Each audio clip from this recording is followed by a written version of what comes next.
sir. Yes, sir. It's your boy Dabrand knows. And as you know, I got you early in the morning. Right now, it's currently 6:57 on the AM. So I know you in that little haze of the days, with that little haze, getting that breeze and the squeeze on. Breeze.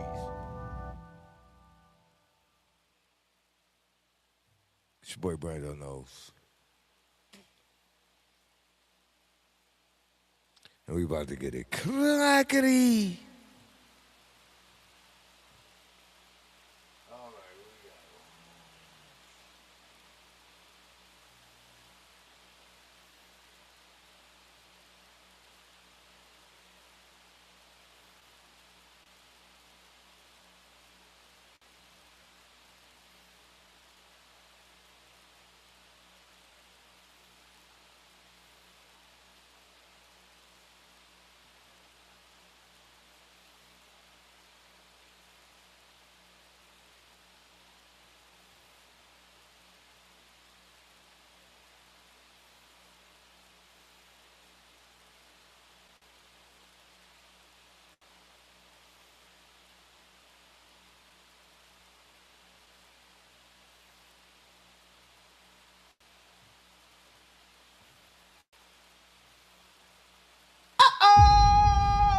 Called up on huh? They say Dub got pressed by Adrien Broner.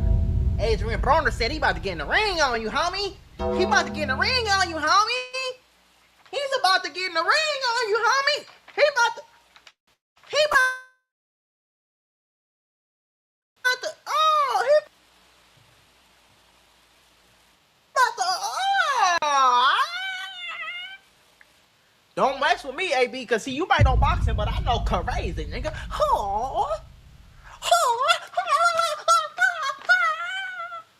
Don't mess with me, boy. I ain't the one. Here, 7 days here, 7 days Miami, 7 days like Houston. I take your eye. I get it. I eat it. I put it back. Bitch, I feel math. But, except for 20. Yeah, that's 21 days. Miami gonna be lit. Yeah, you talking about? Boy, I ain't scared of no boxer. I know crazy. Karate. When shit closed, it keep him from going to the bar, bro. Cause he just be, once he gets started. He already lit? Okay, he drunk right now. Bro, he really in my bathroom, bro. I thought he was playing. Oh, he bro, he really in my bathroom. He shitting in your bathroom? Oh, no, that's just disrespectful. Bro, I thought he's going to guest bathroom. Daycare off at the lake, man. Oh, God. Nigga dropping it. Y'all got drinks though? Huh? Y'all got drinks? Look at them. Y'all got drinks though? I seen a nigga with a bottle earlier. We can't drink no water in this motherfucker. Nah, these empty. Where the water at? Bro monetized his whole life. What you talking about? What you talking about, bro? Hey, if I order a big bottle, you ain't gonna sock nobody. Nah. I'll be, come on, man. That's some clips.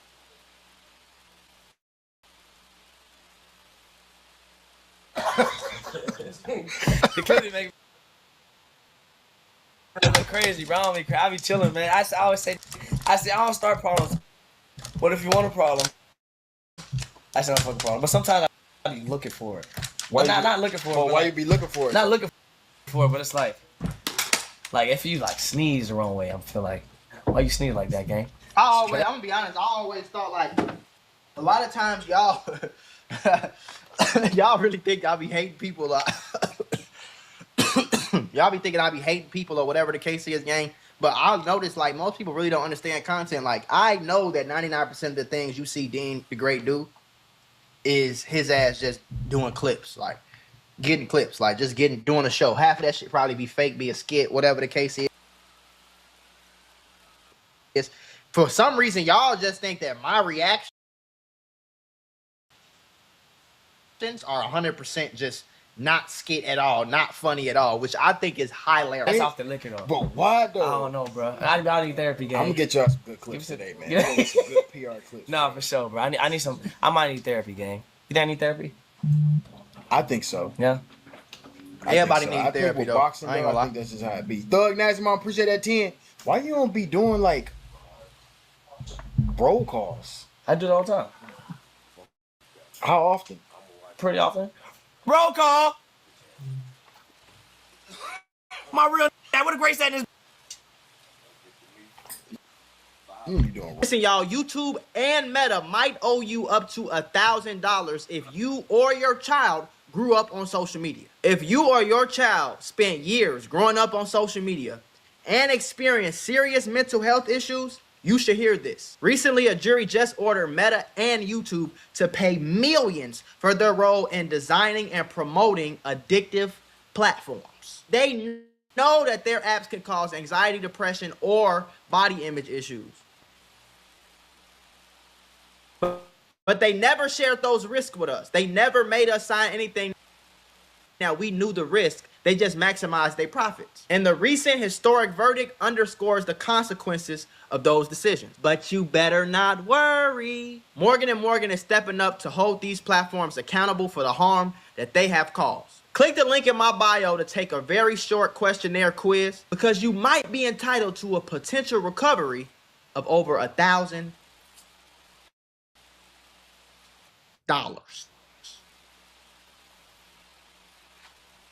roll call. On me.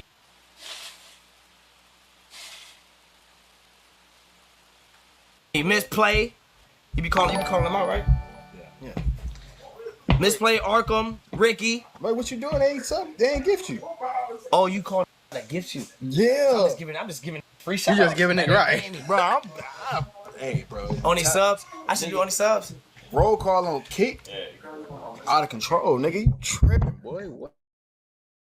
I should do it for me. Boy, you probably whatever you made. Alright, let's do a subathon. Yeah, you were probably tripping. But you gotta You probably it's triple better it. to do it on desktop so you can see. You know what I mean? Yeah. Yeah, true. Yeah, shit, I put should it- have been doing that shit. Yeah. Yeah, y'all should have been This doing my that. right here. Unless you want I to know roll about call some my roll shit. calling now. I used to that's your attendance here. Stupid ass. Yeah, well, But we look alike, so they fuck with you. They fuck man, with somebody came up to me, bro, and they was asking me about AB, you. For real? thinking I was you. That's funny as hell. Left that in the bathroom. This is where AB at.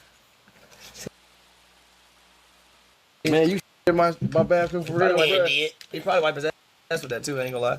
I gotta pee too though. I gotta pee next, gang. I'll be back. Right. You hear what you just said though? What? Somebody came up there, bro, and said, That's "Where what AB you- at?" AB, where AB? Y'all do favor each other though. Now they do. They I ain't gonna lie. do. They do. They do. Like if he told me that was his brother, his big brother or little brother, I would believe you. Like I would for sure. Like yeah, you know. And I know a lot of niggas be saying that about me. Like it feel like every brown skinned nigga with an afro, y'all seeing, hey, you look like.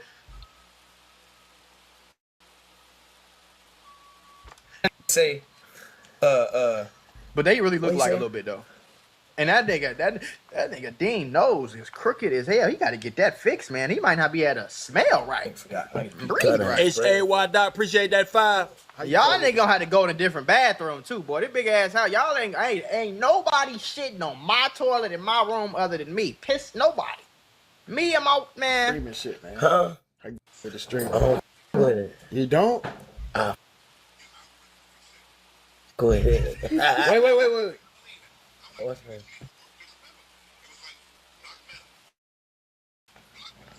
Let's do it, man. Yes, sir, I man. ain't on that. Nigga. For sure. Yeah. Yeah, You man. shitted in your bathroom? And did. But what But I bless every house I go to though. so you okay, let me ask you this. So if you kicking with a girl, right? Yeah. First link. Yeah. Look, Dub, You at was least sitting Dub in about to her say house? something. First link. And I make her talk to me while I'm shitting. Type shit. I'm type I wouldn't do that. Like I hold it. Nah. I ain't holding no shit. Come here. Talk to me. I promise I ain't doing that. Wait, why you? Yeah. Yeah. Talk to me while I'm shitting. Type. Yeah. Cause I gotta see if you can take my then put a lot of Oh, okay. That makes sense. Okay. Yeah. Yeah. Real, man. How long you think you gonna be doing the streaming shit? I don't think I'm ever stop, man. For real? Do you like this more than boxing? Hell, Probably not. Yeah, but you can stream and ain't box. nothing better than boxing. Man, I was telling him too, bro. You got this. Do you ever think you gonna get in the ring?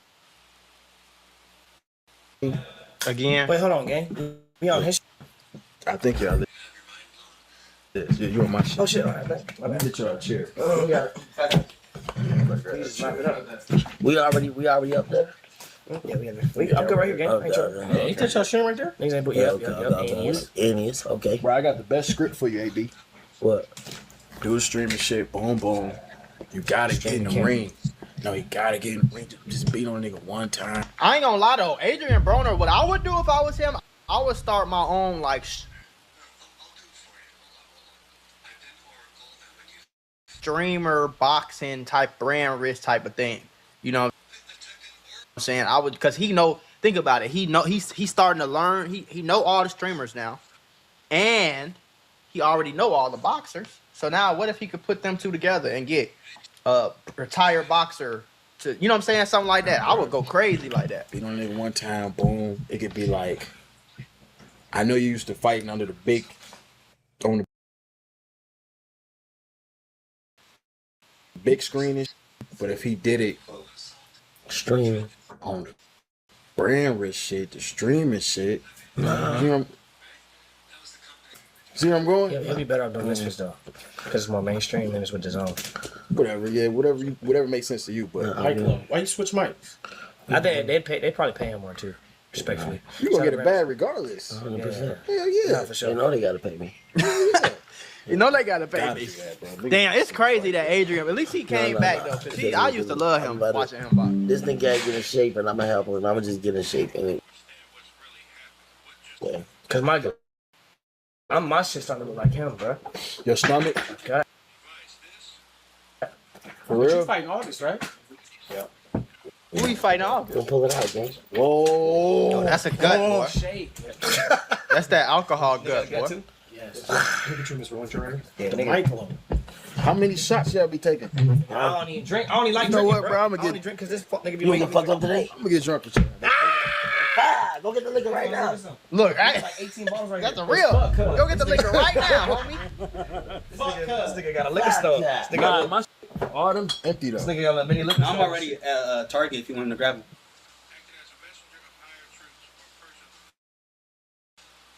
him. Yeah. Let me get like. We got AZ disciples here, so you need about 6. I'm not buying no bottles for them people, man. Bro, you have to, bro. No, I don't. Who here? AZ got disciples here. Yeah? Who is that? What that is? You know how like So we throw. it's You've been to our parties, bro. You know how sometimes it be a little. Y'all doing something today? Random niggas. no Yeah, AZ is no not AZ is bringing girls here, but they like What? filling the pack. Like mid?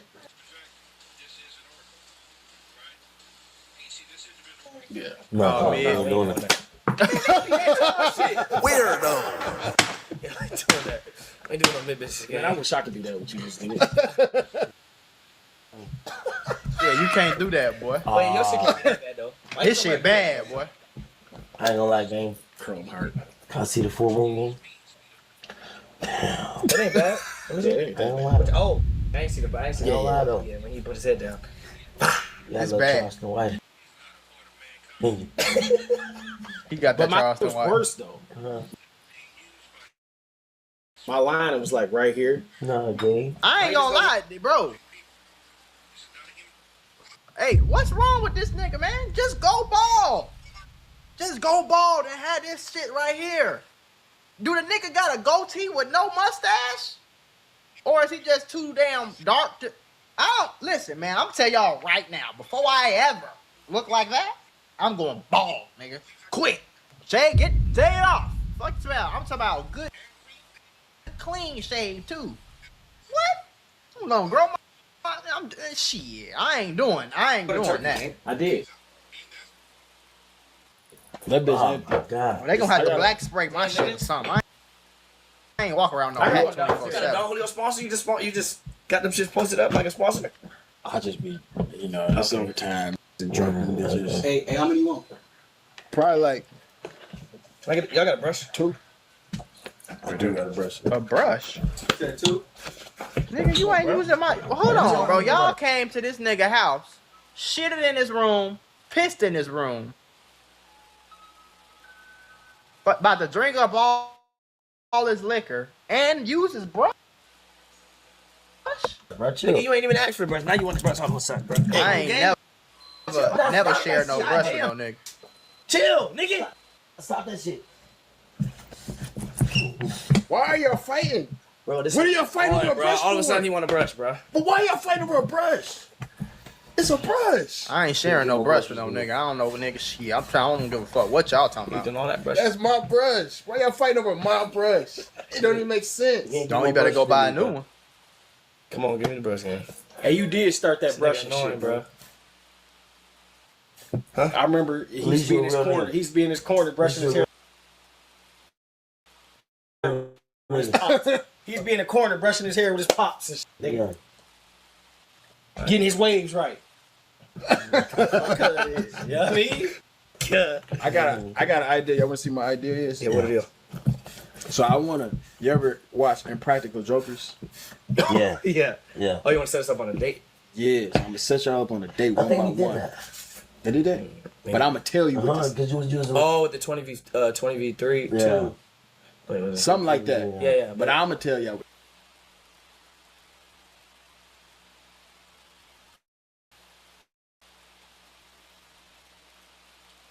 Say. Yeah. Okay, let's do it. That's fire. So we're gonna set that up. Let's do that. Hey, Blue, Right here. what you think? How quick can we get that set up? So basically, they can do it right there here. How they set it up. Y'all got the girls? Yeah, we No, y'all got the bitches. Yeah. The women. No, Ah. the bitches. The hoes. The women. Not the bitches. Women and hoes, two different things. They don't want no women. They want the hoes.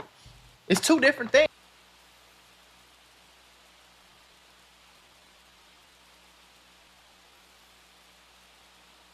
It's not no disrespect. But when you a nigga like me and you trying to get married, you know what I'm saying, have a relationship, that's when you go looking for a woman. When you a single nigga just trying to clap that ass, you looking for the hoes.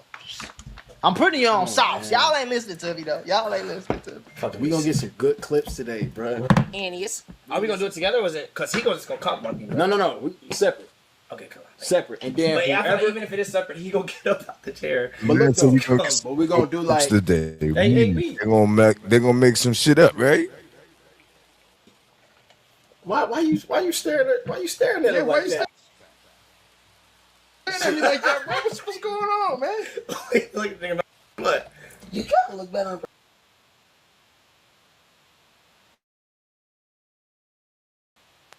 Bro, tripping, bro. No. Yeah, you see that little twinkle in his eye? Yeah. Say no homo. He trying to fire. Hey, real quick question. How tall is Dean? Because Adrian 5'6". Y'all a bunch of short ass niggas, ain't you? You cute as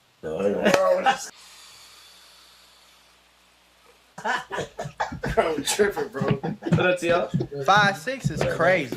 Hey, you know my nigga just had to beat the nigga ass on street. That nigga went Dean on the nigga today, yeah. That nigga Yeah, ass. I told this nigga not to come here no more. He came here again, testing my shit. I don't know if there's no video. That nigga. Chat, did y'all see T.O. fighting today? Who he fight? I told dog not to come here no more. Dog trying to Testing my perform. shit. We was finna let him. He was like, I'm finna whoop dog. Whooped him. Oh, yeah, no. Yeah, bro. Dude, Yeah, bro. no, like, Hit him with like a little 3-piece. I don't believe in his crazy. skill. I was just about to say, Hit him with like a I don't believe in that. I don't believe in that one. I don't believe it happened like that. little 3-piece. I don't believe in his crazy. skill. That nigga said it like it was a speed Yeah. bag. Yeah. No, it's supposed to. You put it. You feel.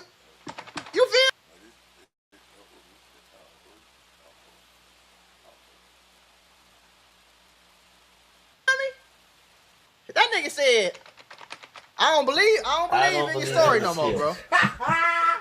That he fought could not fight. No, for real though. And that's what I'm saying. Whoever he fought couldn't fight, nigga. Act like he the dude. I just want to see like what you would have did if you would've that he. No, you do it. No, you do it. Nah, You get my. Nah, I'll do it. I ain't doing it. I do it. Dean does it. What the? No, I know you got them hands too. I'm cool.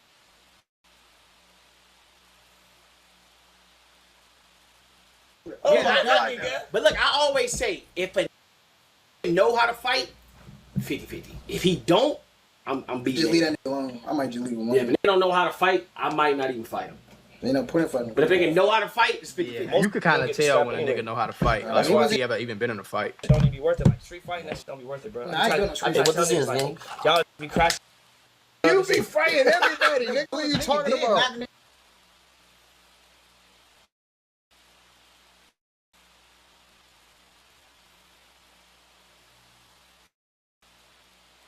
No chilling though. Nah. Mango kills. Hey, Is that yours? You sure? nah. This is cold. That's your. Shit, this ain't mine. Oh, that's this. That's his shit. That's my bro. Say something, man. Speak Down, up. scared to speak They're up. scared to speak up. Hey, I bro, see. order. Behind the seat. Try to order the liquor. Y'all got a car, huh? Yeah, we got a car. Should we just go to the liquor store? Fuck it, come on. Ain't can. Let's just go to the liquor store.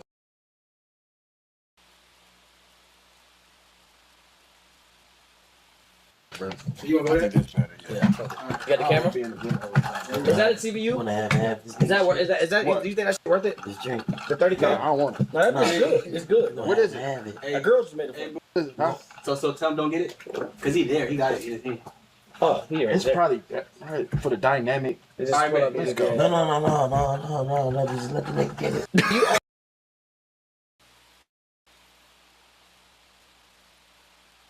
In the camera, gang. Bro, you been blocking the camera. You've been blocking the camera the whole Big stream. penguin ass bro. nigga. I know it's alright though, but look, just let the nigga get it though. Well, I don't think we should go out.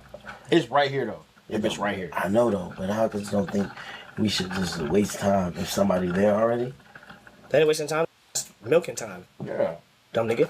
Nigga. Yeah, that's long more you be up- content. Nigga. Nigga. Nigga. Grab. What's up?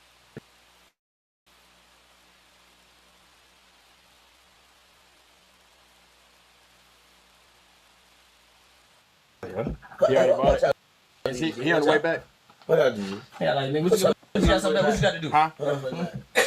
We How going far? to we going to right here. Start. Alright. Okay. Alright, yeah, fuck it. I'm done. Where you get that cut from? Yeah. I'm taking shit around here. That's mine. Hey. Look. I want everybody to know. Can I ask you a question? What? Can you please give my brother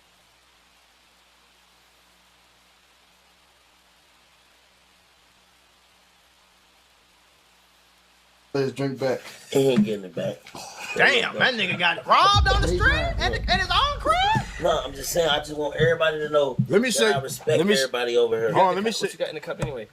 Oh, it's He got drink. Let me. You know what I'm saying? Let me show you I a just clip. want everybody to know that I respect everybody over here. But A little y'all gotta reposado. I tried to jaw dog. I hit him in the Hey, neck. one thing I'm real jealous about drinkers, I don't really drink like that. I might drink a little wine or something. But you feel me? One thing I hate on y'all for is y'all don't have to do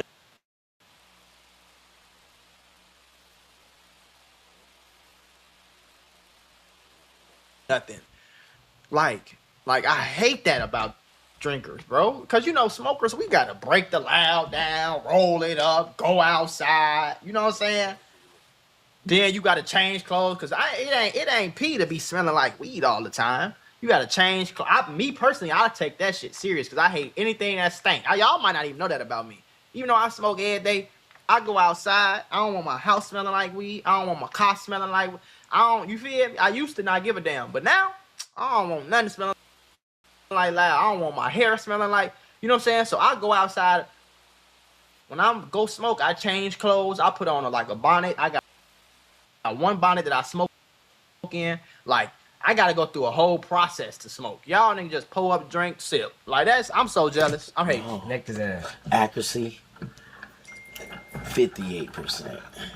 It's better. That's Steph Curry from the three. You still don't want to give him his cup back after that? Man, I ain't gonna lie, Kyle. ain't getting back. If he throw that at me, do you know what I'm countering with? If he throw that right there at me, bro. Respect, Kyle. Man, respect her. Don't touch her.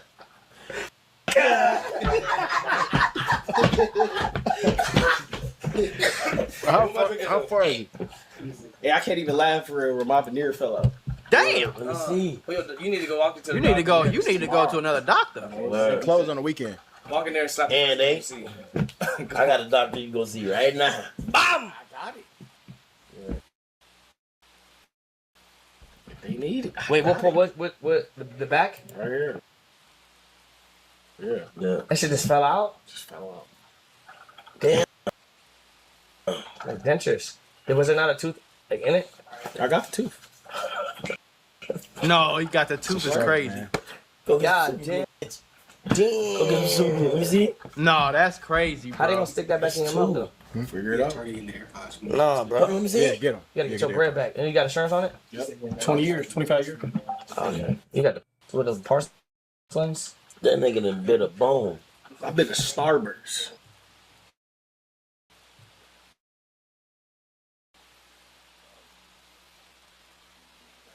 Oh Yeah, no. that'll do it.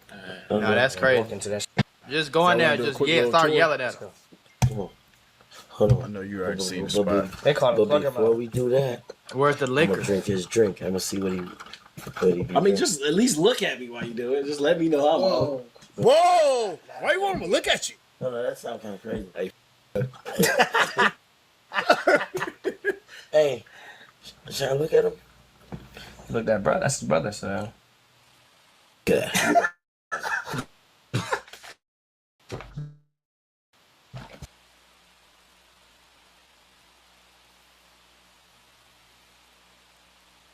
Julio strawberry lemonade. Julio and some raspberry, like, hit, didn't it? Huh? It was good. That should be good, hey. Every time you get one, I ain't gonna lie. Adrian Broner really just came in here and bullied these niggas. Let me find out Doodoo Garbage and Dweeb got. Y'all got bullied by Adrian Broner? He done came in here, shitted in your bathroom, took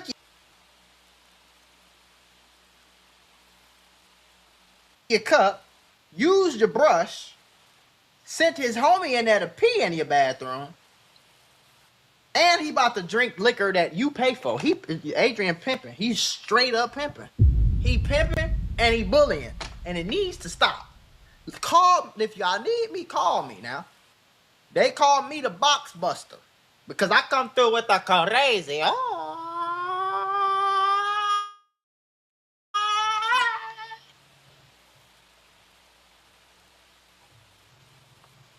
Boxers don't want to see me, homie. that be sober today. Bruh. Hey, cuz, what you, bro? Wait. You on, brother? Why you getting bullied, man? We can, us three can beat this. I think we could. If we all three jumped you, can we beat you? No. Those 3 punches, I don't give up. That's the thing about a real fighter though. They can take a hit. They can take a hit. Like y'all gonna have to all whoop his ass at the exact same time. Like, cause a fighter, especially a boxer, he been getting hit in his chin since he was 6-7 years old. Okay? 1, 2, 3. Like, you don't think Is that actually gonna go like 1, 2, 3? I'm not worried about him at all. Really not worried about him. His ass nigga out to help you. Yo, now why you walk out? It's gonna be 4v3, 4v1, man. He said he ain't worried about you. He said he ain't worried about me. I'm the heavy hitter. What did I mean? Like, I'm You're going not. to sleep. Just, You ain't no heavy hitter. like, where you gonna You're hit too me? slow. You think I'm gonna fall asleep at? Hmm? Where you gonna hit me? You're going out. Look. You gonna be first. Why I gotta be first, bro? Because I gotta put the demo on you first. You know what you know what you're doing the most. Yeah, because if he get to put the pause on Darnell first, then everybody else, like, you got to take out the strongest one first, because then everybody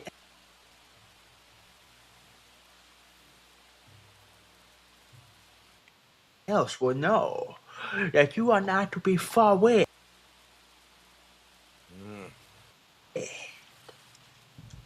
Demo on you first, so he know, like, you really not. Gang, you all Yeah, in the camera, cuz. That's it. And You then, can't even see nobody else. then, But your and then look, and then I go to him. He's gonna be a little timid because what he seen what I did to you. He like, nah, don't do me like that. He gonna try to like argue his way out of it. But hey, bro, just by chill. that hook,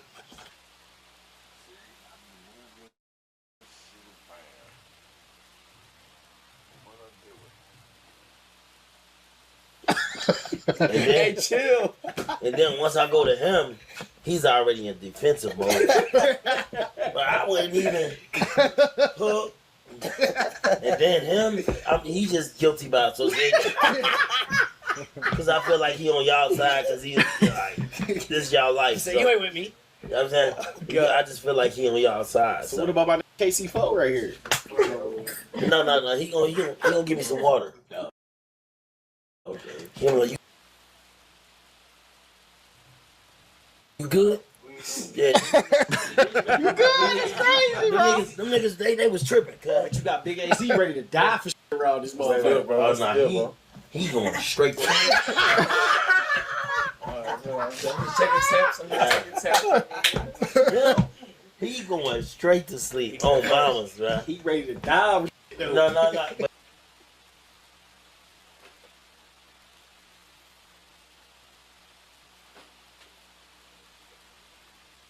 But No cap. listen, that sleepy, he gonna take a nap. That Brand? Is that the best thing you I got? fuck with Cud though. What's your name? AZ. I never gave a fuck, gang. Oh, no, that's crazy. That was good. Y'all gotta at least troll him back, though. He just, come on, bro. So we in this liquor store? I would have liked to go to the liquor store. He only got one bottle, right? He got the one big one. No, go to the Nah, store. tell him to get two of them. Let's go get the second one, bro. Let's leave, bro. It's gonna be more fun. Promise. Trust me. I got G ready to That shit say FBI watching. What happened? Promise. Trust me. I got G ready to That shit say FBI watching. He said he got G-Lock if we need it. Wait, No, we can just put. wait, the who mic on ingested stand. FBI watching, gang? I don't know what the. Bro, I got so many injustices, bro. I got 100 of these. God. Did you like burp in place of his cuss word? Are you ready? You about to switch that shit? Yeah, I think you switch it. You just switch automatically, right?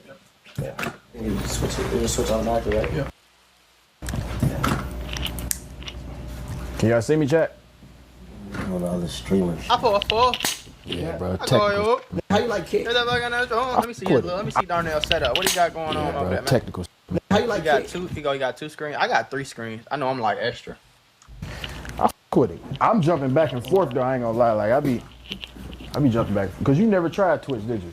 Me either. I would have been there, though. Yeah, for sure. Yeah, they would have been got their ass. Twitch would have been got their ass out of there.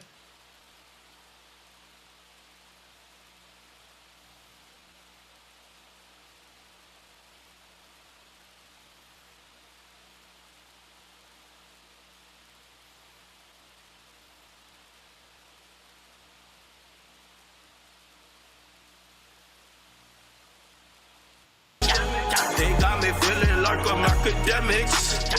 Can't ride no wave. I gave a lot of credit to Van Lathan because I remember having a conversation with him on the phone.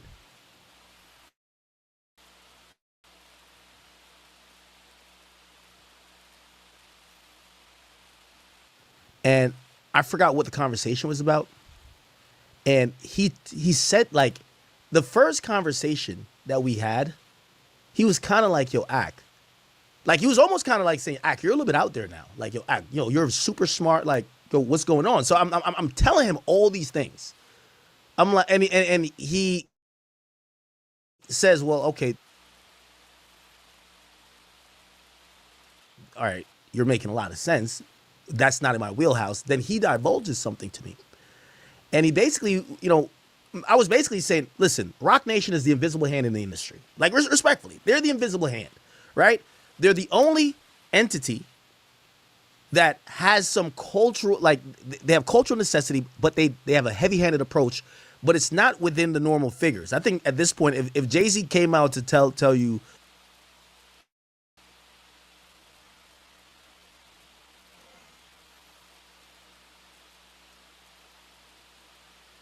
hey, buy this boat because there's a flood coming, we all know he's putting you on the boat to basically poke a hole in it and have y'all drown. Like, come on, let's be honest. Right? Like, if you believe Jay-Z in 2026, you're an idiot. Like, come on. Like, he fooled us like 10 times. Yo, everybody move out of Brooklyn.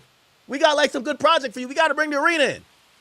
By the way, you know one thing I forgot to bring to the attention of Vlad?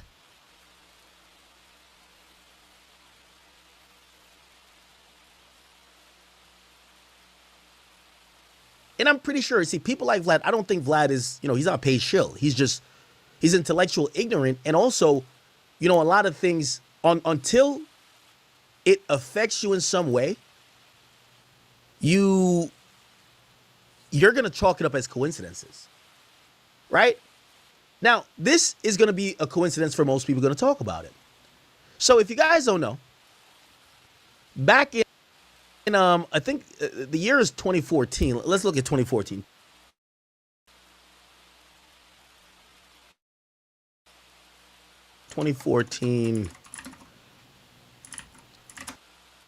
Okay. So back in 2014, there was a lot of protests in Brazil. Okay. The demonstrations of 2014 were generally smaller than those of but the first week of the World Cup, right, they were trying to have this significant event, which is the World Cup, pretty much the biggest sporting event or sporting tournament in the world. So there were more than 20 protests and 180 arrests over various cities, resulting in many police action. On June 12th, at least 6 were injured in Sao Paulo when military police threw gas grenades and fired rubber bullets at protesters. 2 CNN journalists were actually injured. The governor justified the aggression of the military police, saying that their goal was to prevent protesters from blocking a major traffic artery leading to the football stadium. Okay? Basically, again, the protest, okay? The protest and by the way, I want to, I want to give context to the protest. On the 27th of May,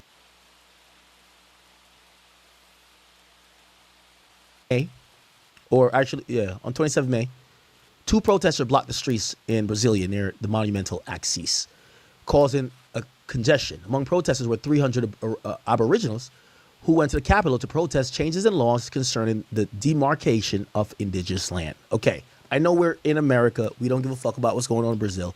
But just to give you the plight that might align with black people is that there were people who felt that they had some birthright and they had some ancestry related towards particular land that was really in question, not only in question for, whether it's capitalism, but also for this, football game, okay? Protests ended a confrontation with military police. So essentially what happened is that they realized we're going to be on the global stage as any country or host country of the World Cup, right? We're going to be on the world stage. We need to quiet these protesters up. Get the fuck on out of here. If we got to throw some gas grenades at you, fire rubber bullets, we're going to need to make sure you stop protesting before the world looks at us.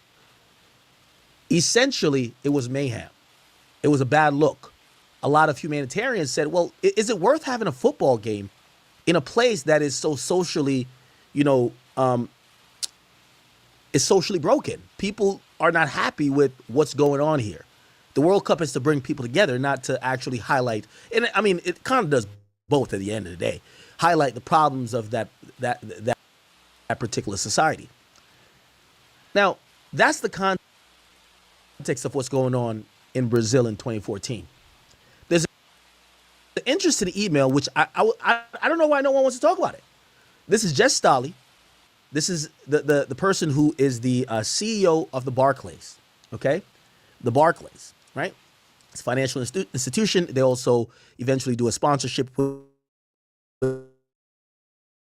the arena that's now known as the center. Before the people, there were people who lived there for generations, and based on a lot of these community laws and like local laws, it says that the community has to agree.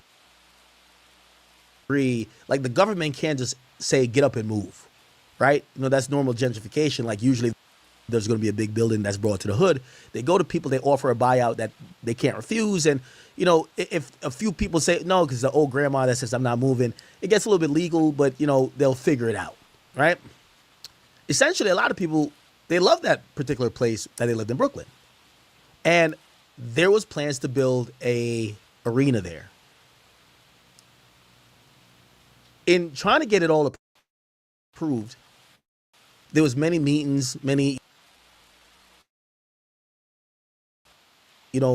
town halls or whatever the case is. But Jay-Z was used as someone to say, hey, listen, I came from here. I'm from Marcy Projects. I'm trying to bring economic opportunities. I'm trying to bring more money to the region. I'm not trying to kick you guys out of where you want live at. Yes, the problems with gentrification is usually even if people stay, you're outpriced. Everything's going up because now rich people moved in there and now you can't afford it. His thing was, that's not going to happen. We're going to make sure you guys who have lived there for decades and decades and decades, you can still be around. If you're in the immediate site, we're going to relocate you. We're going to put programs, everything. We're going to community build. I'm from Marcy and I'm Jay-Z. I'm putting my stamp on it. It's the same thing that happened with motherfucking Tidal. It's the same thing that happened with, the NFL halftime show. It's the same thing. Jay basically just finessed a couple niggas, got them out of there. As soon as he got them out of there, he's toasting, ace of spades with the white owners saying, we did it. But the conversation that we never knew is a conversation that came out via the Epstein files. So this is Jess Staley from the Barclays Group. That is the CEO, and he's saying to Epstein, he says, you know why we're not Sao Paulo? Remember, Sao Paulo, I want you to remember, yet again, Sao Paulo in 2014, it was mayhem. I want to give you a visual representation of what was going on. Sao Paulo protests 2014. It was mayhem. This is how the streets looked. I want to show you this because what's being understood and spoken about is this. So you have a CEO telling Jeffrey Epstein, you know why this isn't going on in Brooklyn? Look. This is what's going on. This is how it was. And you guys should look this up. I'm not making this up. Let me make sure you guys can see. You can Google for yourself. I can't create fake news. It's real. Okay? Again, I'm wondering why no one's having these conversations. This is how it looks in Sao Paulo in 2014. Your favorite media figure got all the time to talk about Ari. They want to talk about everything. Nobody wants to talk about situations like this. This is not being hidden. It's out there. A simple Google search will figure it out. Here's the conversation that I'm wondering why no one wants to talk about. The email from the CEO of the Barclays, former CEO, to Jeffrey Epstein says, you know why we're not Sao Paulo? Watch the TV ads on the Super Bowl. It's all about hip blacks in cars with white women. The group that should be in the streets. The group that should be in the streets. The group that should be in the streets.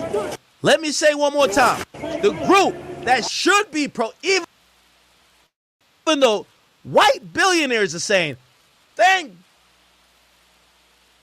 God, the black people who should be saying, we won't take this anymore. The group that should be in the streets like Sao Paulo. Let's see what the email says. They have been bought off by Jay-Z. What are we talking about? If we don't see the conversation, they love to say, well, we can't talk about the other shit where they say Jay and Weinstein because that was a random tip. That was a random tip. I can't really.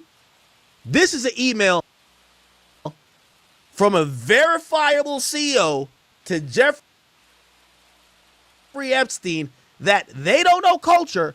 Only thing they know is money. And they're saying the black people who should be in the streets protesting whatever BS we got going on, Jay-Z bought them off. We shouldn't talk about that. Where are all the people who, they love calling me a tether? It's black people shit. It's like where's the pro-black people who claim white supremacy, who claim this? They've been very silent on this. Yes. And this is the point of even the people. Where is Tariq Nasheed? Tariq Nasheed always be talking about, the white supremacists put like a black guy there to make it all good. Well, if in his terms, this is exactly what this would be. The group that should be in the streets, they were bought off. How is this not the biggest topic?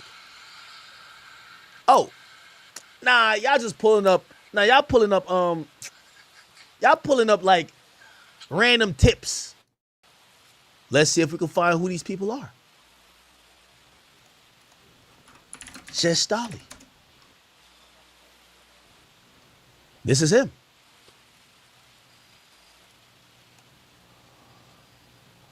Let's go to his Wikipedia. He's an American banker and former chief executive of the Barclays.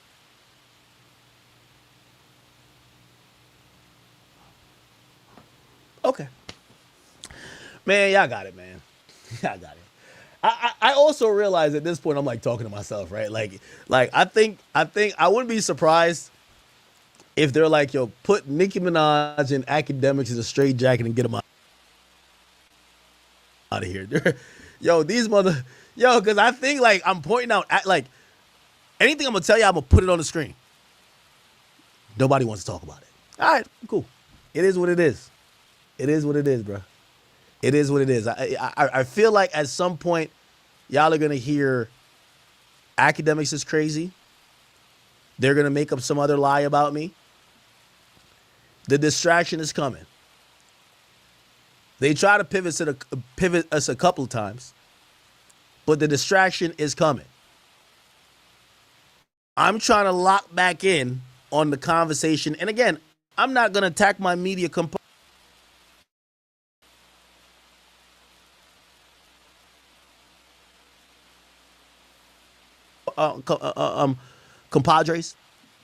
But I implore y'all as an audience, if you watch me, watch them. And they're on their podcast, they're on their radio show, they're on their TV show, they're doing whatever, and they keep talking about a bunch of fuckery. Maybe just say, hey, could y'all take 10 minutes to talk about this? Why the hell they're saying Jay-Z bought them out? What does that mean to you? You know what's funny? Because if it was a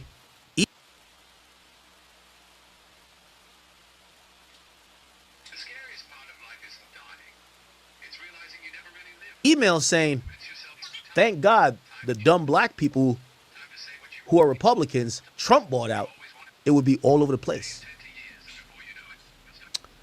Very interesting. Anything else we need to, I feel like we've been on here for 4 hours. It's kind of been exhaustive, not going to lie to you. I feel like we've done as much as we could do without sounding like a broken record. The point remains, I sit here and I try to be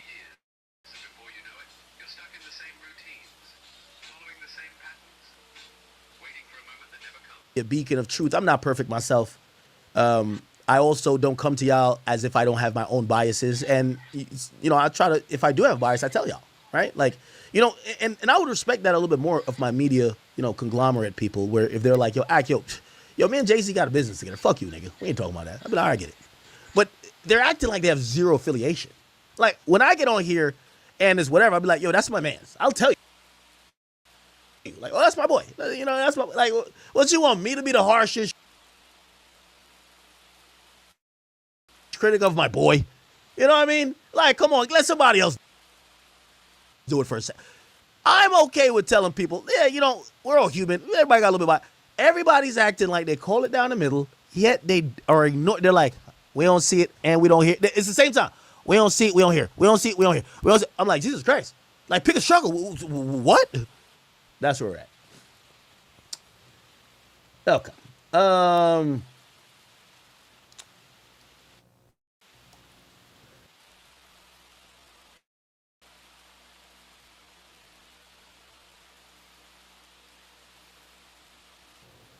I read a few donations. I see you guys have mentioned like Charleston White. I did see that video. I couldn't tell if it's real or not. We could talk about it in a second.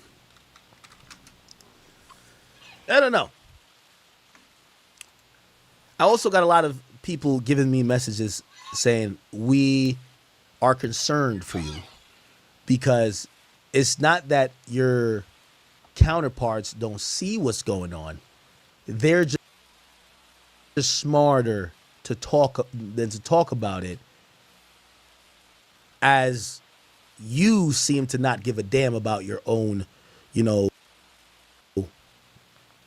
survivability, right? Like, if you believe that maybe they have influenced whatever, maybe trying to take this person's career out, get this person off a label, do this very high powered thing, even maybe affect maybe a court case or two, maybe start cases on people. Maybe, if you feel that, why do you speak about them?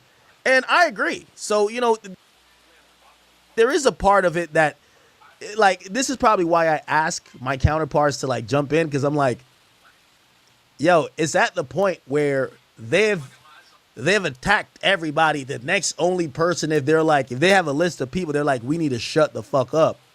I think Joe has kind of resided to talking about Instagram models, so he's off that train. So they're like, all right, cool, Joe is out of the crosshairs. Milagro is drowning in legal fees, and they're trying to put permanent gag orders on her, so she's out of the field. The crosshairs are kind of looking like it's on me.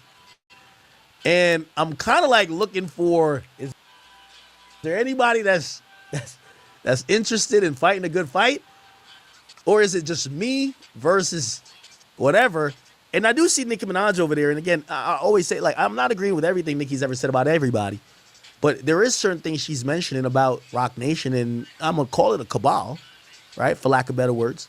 I wouldn't believe it if I ain't see some of this shit my damn self. I have even further theories, but I don't want you guys to think I'm cynical. I particularly think that they're working on, and again, this is just a theory of mine, and maybe I shouldn't say it. I think Jay-Z is still salty about his casino deal not going through. I think they have further plans to work together.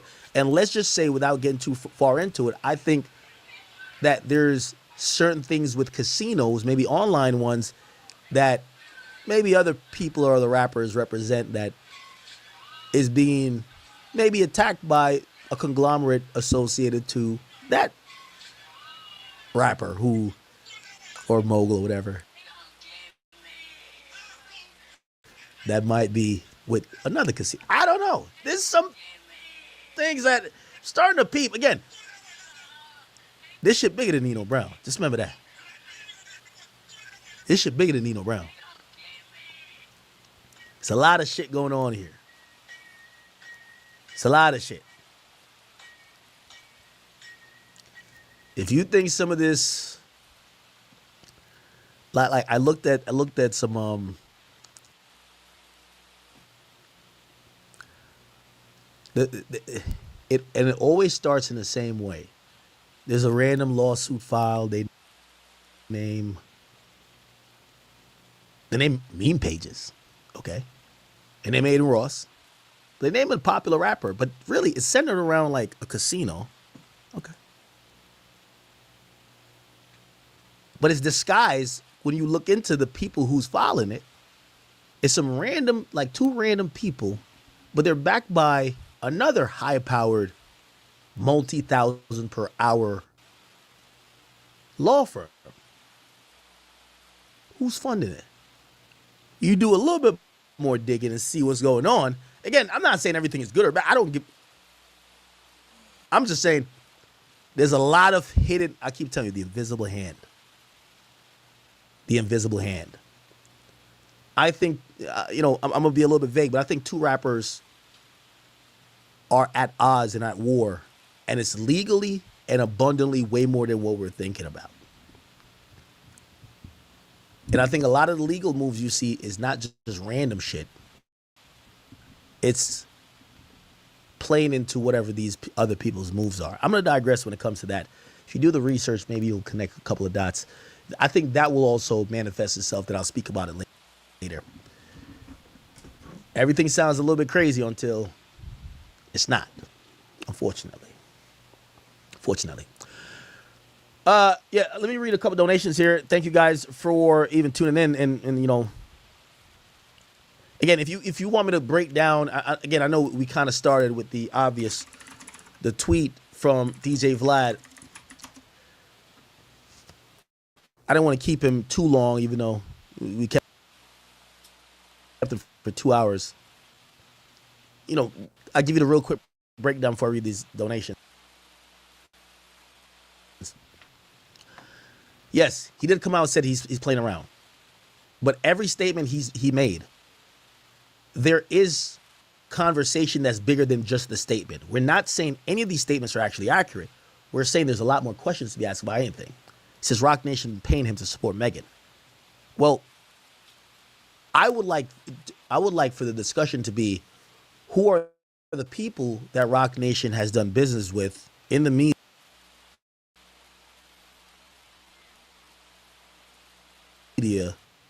that also have taken a very anti-Tory stance. Supporting Megan or fuck Tory is kind of the same thing. Now, do I think they're stupid enough to say, hey, I'm paying you to say fuck Tory or just support Megan? No.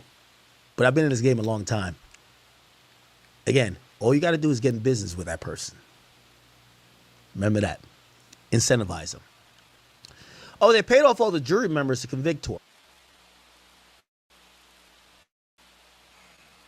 I actually don't believe that at all. I don't believe that. Truth be told. Okay.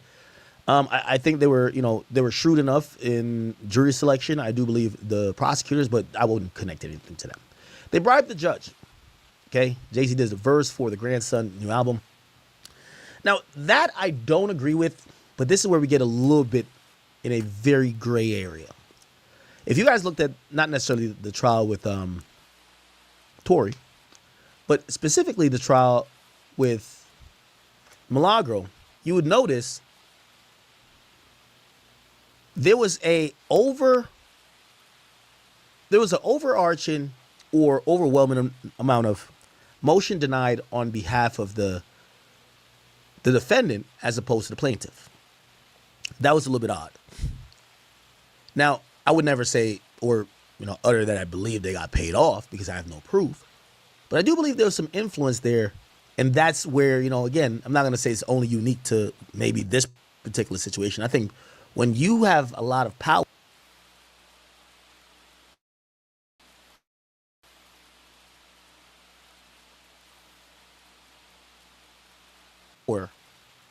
you sway powerful people.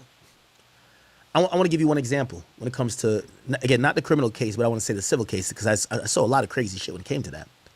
In a civil case with Milagro Cooper and Meg Thee Stallion, the judge saw cause to issue a subpoena for the deposition of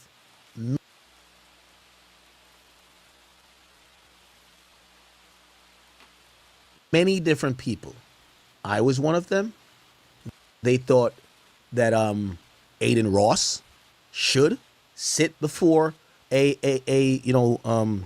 for deposition. They stopped short of actually requiring Drake just because they couldn't find him. You know, it's Drake, so it's going to be hard to kind of just run up on him. But I suppose if they had found Drake, they would have forced Drake to do it too. Here's the interesting part about it. Remember, as I said, I was never in the actual case. I never went to a day of the trial. I've never spoken with Meg about the trial. I've never spoken to the DA about the trial. Never spoken to Tory's lawyer about the trial. And Tory has not had a conversation with me about his case outside of an interview, which I think that was just mainly a public statement. So I really have no proprietary information other than my reporting tweets about the situation. Yet, they found it necessary for me to sit for a deposition, but the woman that was in court, supposedly speaking with the DA, Desiree Perez, who's the person whose name came up, her name literally came up on screen while I'm in my deposition, her name came up. Milagro wanted to put her in a deposition. The judge wouldn't grant it. Why? That's someone who's been in the court, who's supposedly the close associate of Meg, but also the manager or the CEO of Rock Nation. The judge said no. We don't need to talk to her.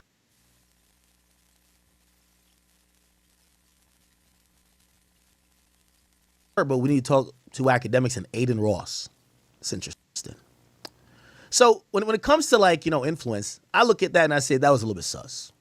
It's a little bit sus. They paid Meg's doctors a lot. Oh, so this whole thing about the divorce of the grandson, clearly that's like bullshit. We don't know who the judge's grandson is. But bribing judges, we're not saying bribing, but we do think there's influence. We do think so because there's certain things that just felt unfair in how the judge ruled on many motions, which was against Milagro. And I mean, even for Tory to a certain extent too, but mainly in that civil case, I've seen a lot of unfairness. They paid Meg's doctor to lie about the bullet fragments. I think that's for the people who they want to say, oh, you guys are stupid. If you look back, LAPD medical report, Glass, Lafredo, Megan Stallion. If you look back at it, an LAPD report surfaced online yesterday saying Meg Thee Stallion stepped on glass the night of 2020, July 2020, which resulted in laceration. Dr. Lafredo, who treated the rapper, said the injury was caused by glass and not a bullet. Okay? Last month, a medical report obtained by multiple news outlets showed that 3 bullet fragments were found in her feet after they brought her to Cedars-Sinai Medical Center. Okay? Now, these two things are contradictory in the same report. How come a doctor said there was the injury wasn't caused by glass? It was caused by glass, not a bullet. We get to find out. Doctor testified.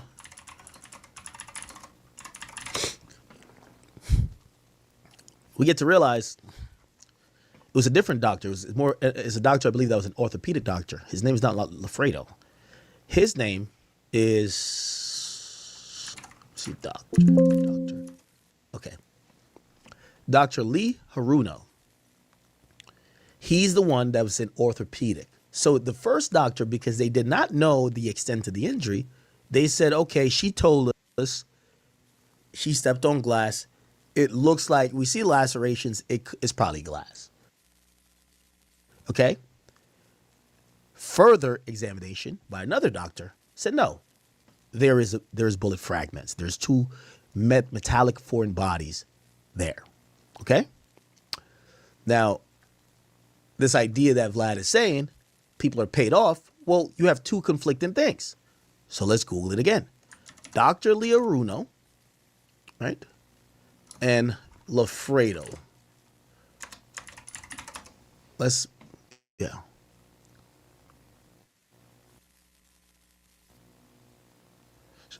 Okay. Now, I'm kind of going off grok here, but Dr. Anthony Lafredo,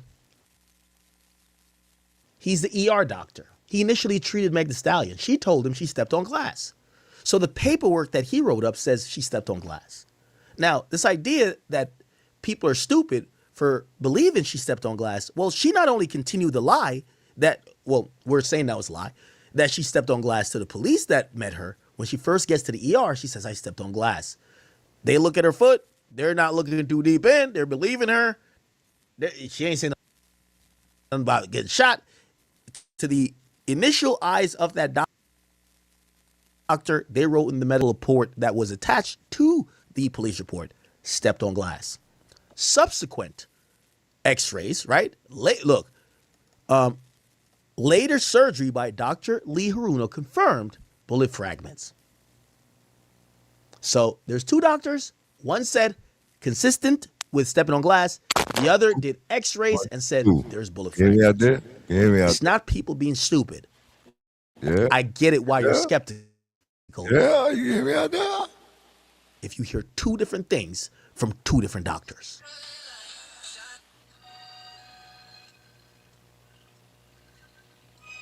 Okay?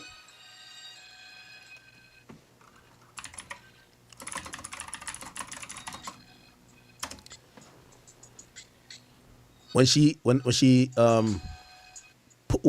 pulls up and the police come. Do you think we're gonna go to jail? What's that? Do you think we're gonna go to jail? You're familiar with. Do you think we're gonna go to jail? What's that? Do you think we're gonna go to jail? I don't know. We're trying to figure it all out. As long as you guys cooperate with us and you guys tell us what happened, we'll go accordingly, okay? But if you guys are not telling us, if you guys are, then I don't think. I really cannot go to jail. Okay.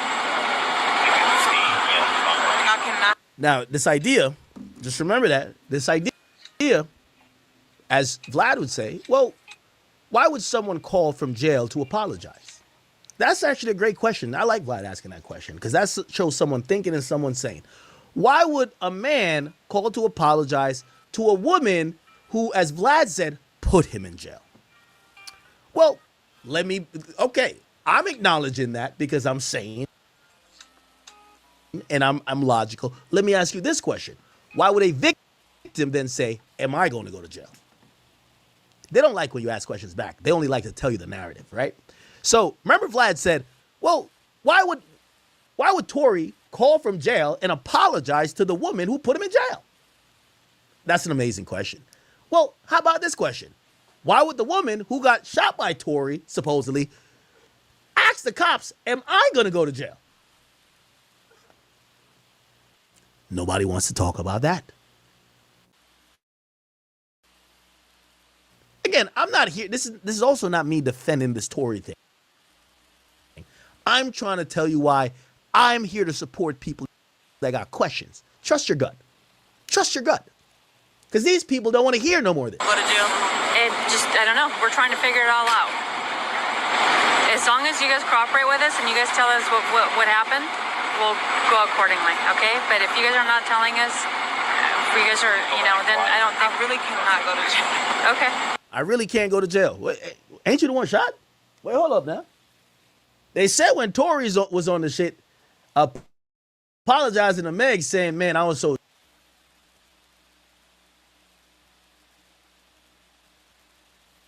drunk. It was because it's clear that he shot her. Well, why the hell is the victim saying to the cops, I can't go to jail? If there's nothing you did, that's jailable. Okay. I cannot have that on my image. Okay. So how did that? That also is very, very telling. I cannot have that on my image. When it comes to, well, why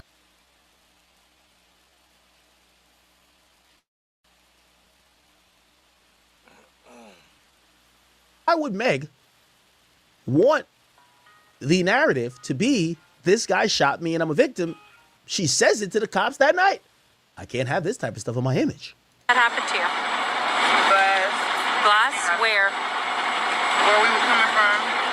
Hey, can we shoot You hear her. So what happened? I stepped on glass when another officer points to her foot. I'm not from here, so okay.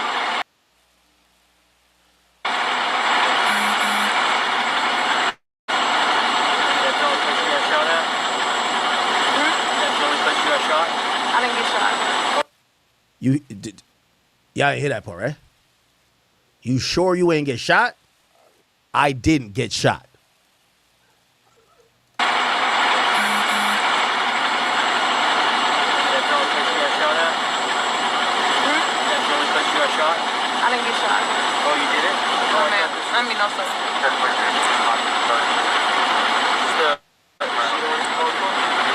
I didn't get shot. Okay. All right. All right.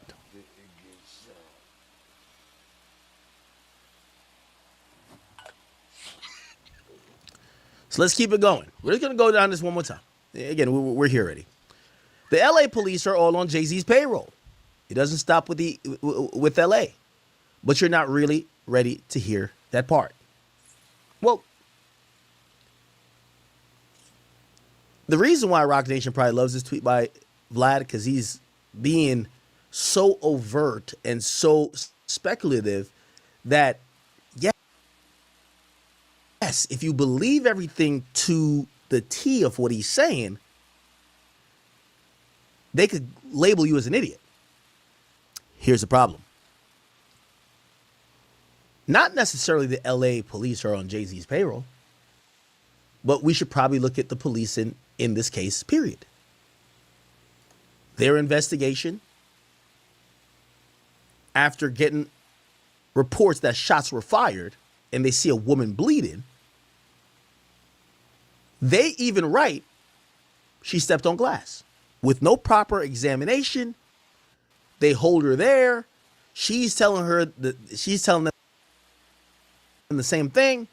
Remember, the investigation, and again, I'm not saying the LA police are on anybody's payroll, but if the people who believe that there's some fishiness going on, this was sloppy police work at best. Same thing we saw in the A$AP Rocky case. A$AP Rocky supposedly had shot a guy. The guy went to the store. Rocky and him dipped because they ran. Then the guy comes back the next day and picks up the bullets and gives it to the cops. The cops were there the day before because he didn't report it. But the cops didn't find the bullets. Who found the bullets? The guy. Doesn't make sense, does it? Doesn't seem like you should convict A$AP Rocky on him shooting someone when there was 7 cops on the scene looking for bullets. They couldn't find it, but the next day, conveniently, who finds the bullets? Or shell casings. That guy. Well, let's think about it in this Tory case. Well, the cops show up. They get called. It's on 911 call, record. There's a shooting. It's their job to figure out, is there a gun used? Who got shot at? Who's the victim? Who used the gun? Where were the shots fired? Who called? And who saw what? They say they find a gun in the front seat. Based on their history and training, we see this a lot in federal agents, write-up and complaints. Based on information and training, I could say that gun probably was a little bit warm. There's no actual statement by the cops that definitively say there was gunshots fired by that gun that we recovered in that front seat. Sloppy already. So yeah, there's a gun. They did come to a thing that said there was gunshots fired. They don't know if that's that gun. There's nothing memorialized in that report. Okay. Well, let's talk to the people. Well, Meg says, I was never shot. Tory, he's playing stupid. And Kelsey's acting like she's a fish out of water. The driver is like, you don't know what's going on.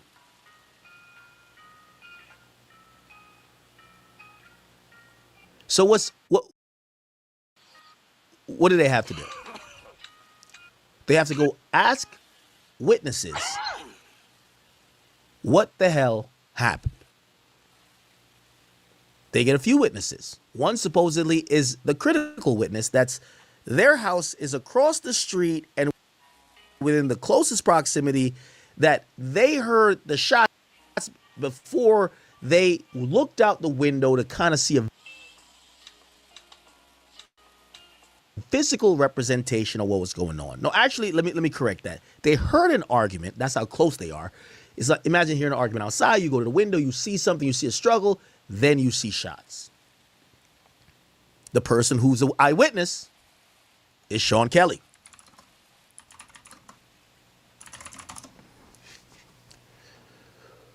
Give me 1 second.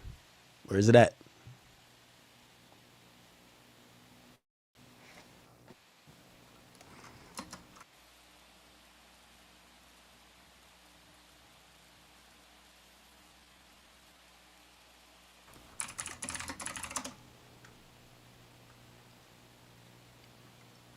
What's that website that Tory put out?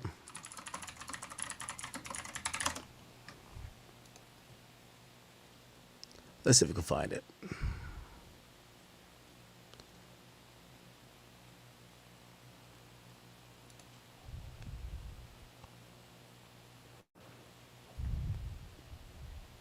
Now remember, this is supposedly the eyewitness that's seen the most things that night.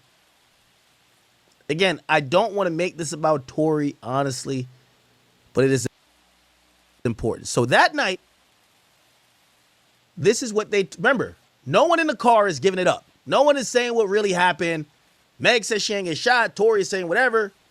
Nobody's saying nothing. So they go ask the people who either probably call the cops or who are nearby. This is what they say.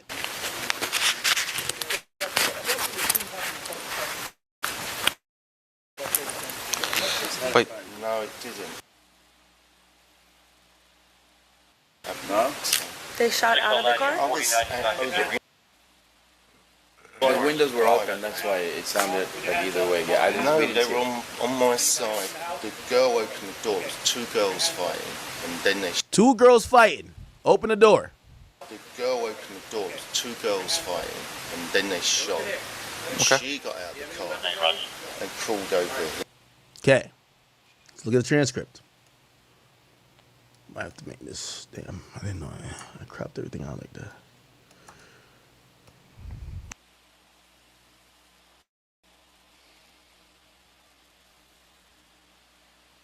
What did you see next, sir? They were fighting. They had started a fight. The two girls, yes.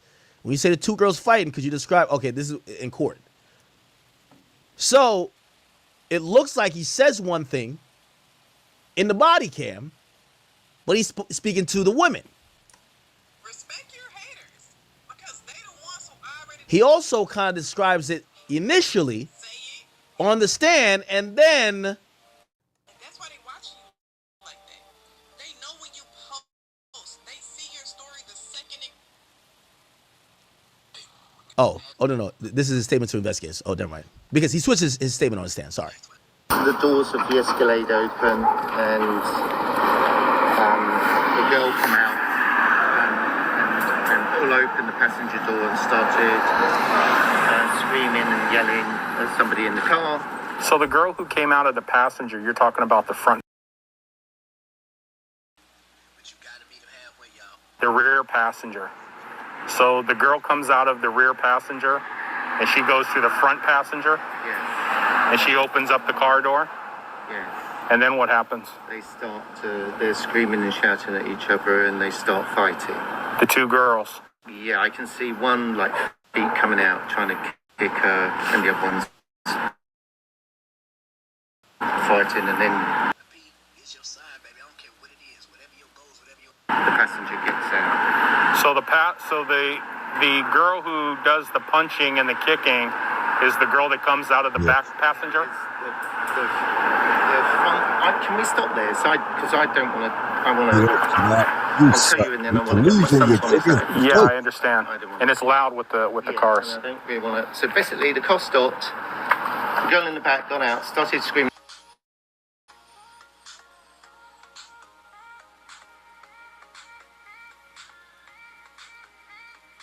shouting, ripped the door, pulled the door open, but pulled it so sort of viciously. That's why I presume the driver got out. She starts screaming. She starts hitting the girl. The girl then had to sight her feet come out. She starts to kick the girl away. Passenger. They get out. They start fighting here. They start fighting. The driver comes round and tries to sort of break it up. It gets a bit more violent.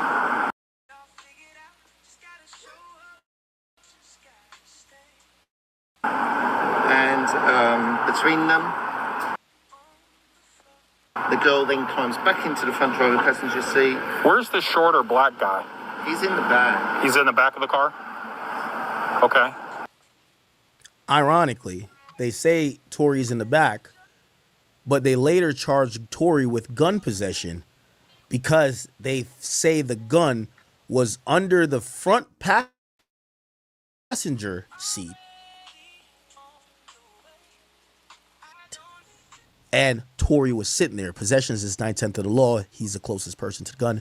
They charge him. That's why he was held initially. He was not held for shooting. He was held because of gun possession. Remember, this is still happening in LA County. He's not supposed to have a gun. Then the gun.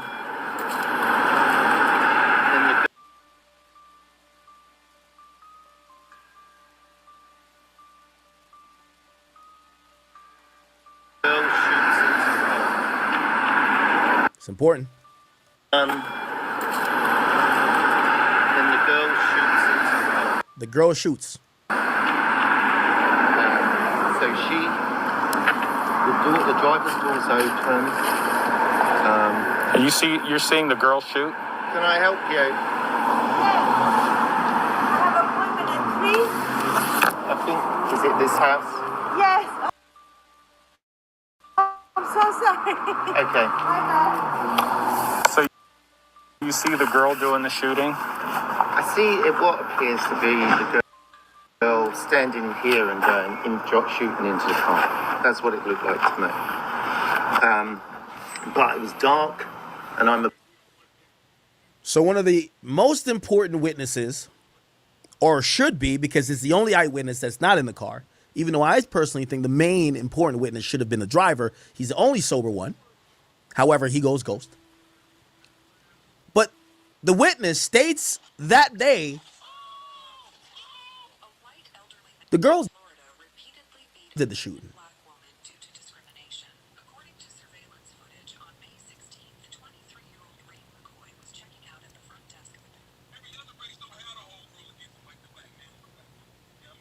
Now, for everybody who's saying it's only idiots that believe Tory should be free, we've seen people beat shit on technicalities. I've always said my stance on this case has never been that Tory is innocent of everything, because technically Tory would be guilty in my synopsis of, in my theory, based on him touching the gun. Right? Because how the law works, yes, you were wrestling away the gun, but if you ever had possession of the gun, that's still gun possession. Right? He's not supposed to touch the gun. So I've always said when it came to the case, if the main part about the case is not about him having a gun, it's whether he fired the bullet, I've said there's been a lot of reasonable doubt. Now here's the thing. The people who, are bloviating over the fact that he got found guilty, they don't want to talk about reasonable doubt anymore. If we talk about one of the most popular ideas of reasonable doubt, it would be that if the glove don't fit, you must acquit. Y'all claim that this motherfucker did the killing and he wore this particular type glove that you found blood stained or whatever the case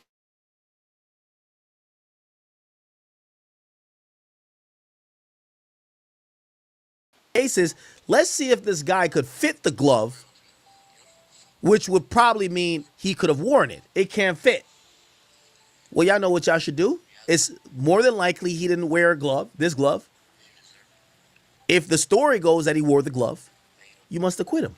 Well, if the story goes that Tory shot the woman, but the main key witness on the scene at the time says, not seeing the girl shoot, is that not reasonable doubt?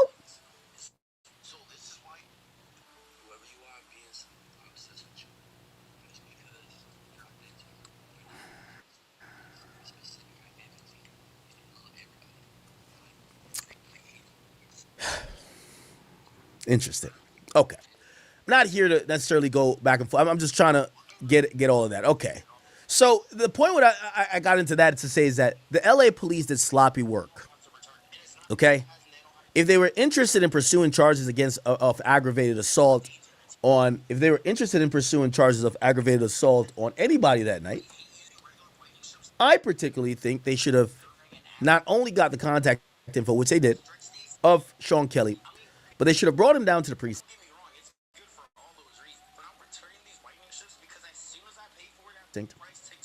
And they should have gotten another official on-the-record statement with his mind and his memory collected that morning that they could either use for a potential charge or not. Why am I saying that? Because Sean Kelly later on seemed a little bit confused about what he saw after his memory was jogged. Now, if it happened in 2020, prosecutors are trying to prep him, or, they kind of meet with him like late 2021 going into 2022 for the trial that happens in 2022. When they now start to describe, hey, are you sure you saw it was a girl shooting? There's a guy, he's built like a woman. He's short, he's tiny, he's petite. Sorry, Tori, but that's kind of how they describe him, bro. That's how they describe him. Are you sure it was the guy? I saw the little one.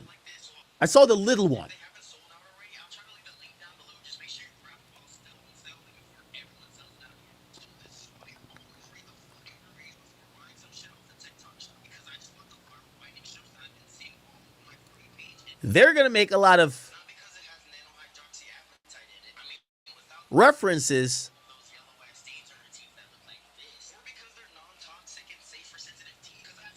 Well, I don't think they show on the side. They make a lot of references that instead of a man versus a woman, what they saw was someone that wasn't as tall. It kind of absolved, number one, Meg, who's the victim, and the driver, who's clearly bigger, who's also security, who's bigger than Tory. They're absolved, and it leaves Kelsey and Tory. They continue to probe Sean Kelly to say, well, how'd you say that one shot if they were just fighting?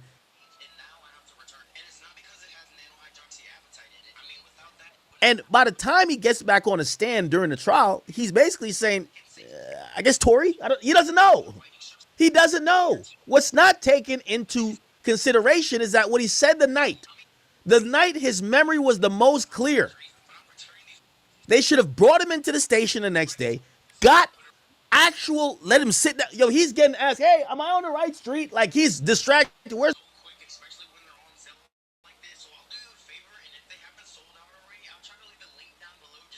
my son? Where's my son? He's all over the place. He's telling a story. Yes, the story is pretty much saying Tory ain't do it. But that basically gets washed away because his memory says something different else later. Now is this reasonable doubt to you? If something happens that night, you get asked about it an hour later, you say A, you get asked about it a year and a half after, you say B, which one do you believe? Whatever. Let's get through Vlad's tweet. So that's why I said shoddy police work, and I don't think they're on JC's payroll, but it's the reason why A$AP Rocky never went to jail. And I think is probably part of the reason. Well, I'm not saying it's part of the reason. Actually, it's the shocking reason why people think, why did Tory go to jail? Because the police work that night and during this whole thing did not actually reflect police work you would think that would send him to jail. Nevertheless, he was sent to jail. Or actually charges were brought up, right? Because people would say, well, the police didn't do this. This is what we have. The prosecutor did a lot of legwork here, include interrogating Kelsey later on. So the prosecutor brought in Kelsey. The prosecutor met supposedly with Sean Kelly. The prosecutors were the detectives at this point. Why was the prosecutor, like in any case, the prosecutor don't do detective work. Detectives bring a case to the prosecutor. Why was the prosecutor so gun-bound or, gun-ho about pushing this through? Were they influenced by maybe an entity who supposedly came to them with their supposed victim saying, hey, listen, you need to press charges. We have her ready to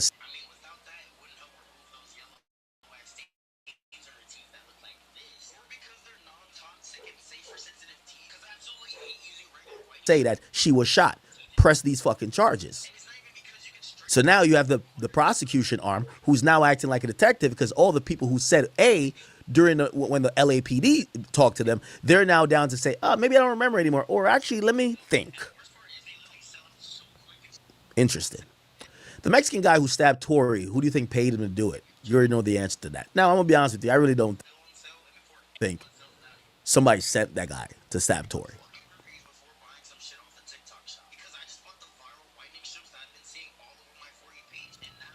I do believe that the people in question would have no problem if Tory was dead. Respectfully. I'm not gonna say one means the other happened. I'm just saying, yeah, I don't believe that they sent people, but I don't think they care if he died anyway. I think they had if he dies approach.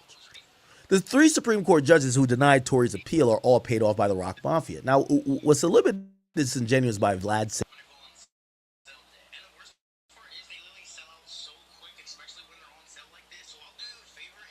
saying, okay, like, no one, I don't think they're paid off. What I do believe is that Tory's case was completely fucked. I believe months before he's to go to trial, his legal team drops out, who then put out a documentary that's called Reasonable Doubt. Every episode names after Jay-Z songs. Okay? What people don't realize about appeals is that appeal is not to say whether you're guilty or you're innocent. That was a trial. The appeal is only the appellate courts, right? That, not necessarily Second Circuit. It's actually called, what's it called? What's it called in appellate courts? Los Angeles. Let's see. The appellate courts it's Superior Court. Yeah. So Superior Court is where the it's District Court of Appeal. My bad. Okay. Cool.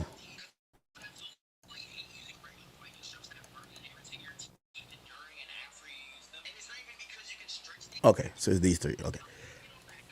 Their job is not to say whether Tory's guilty or innocent. Their job is only to say if the rules of engagement, and they do make rules of engagement when you go to trial. These are the pretrial hearings. These are, the instructions. Then there's just procedurally some court rules and trial rules that, protect people's rights. Appeals really don't tell if you're guilty or innocent. Appeals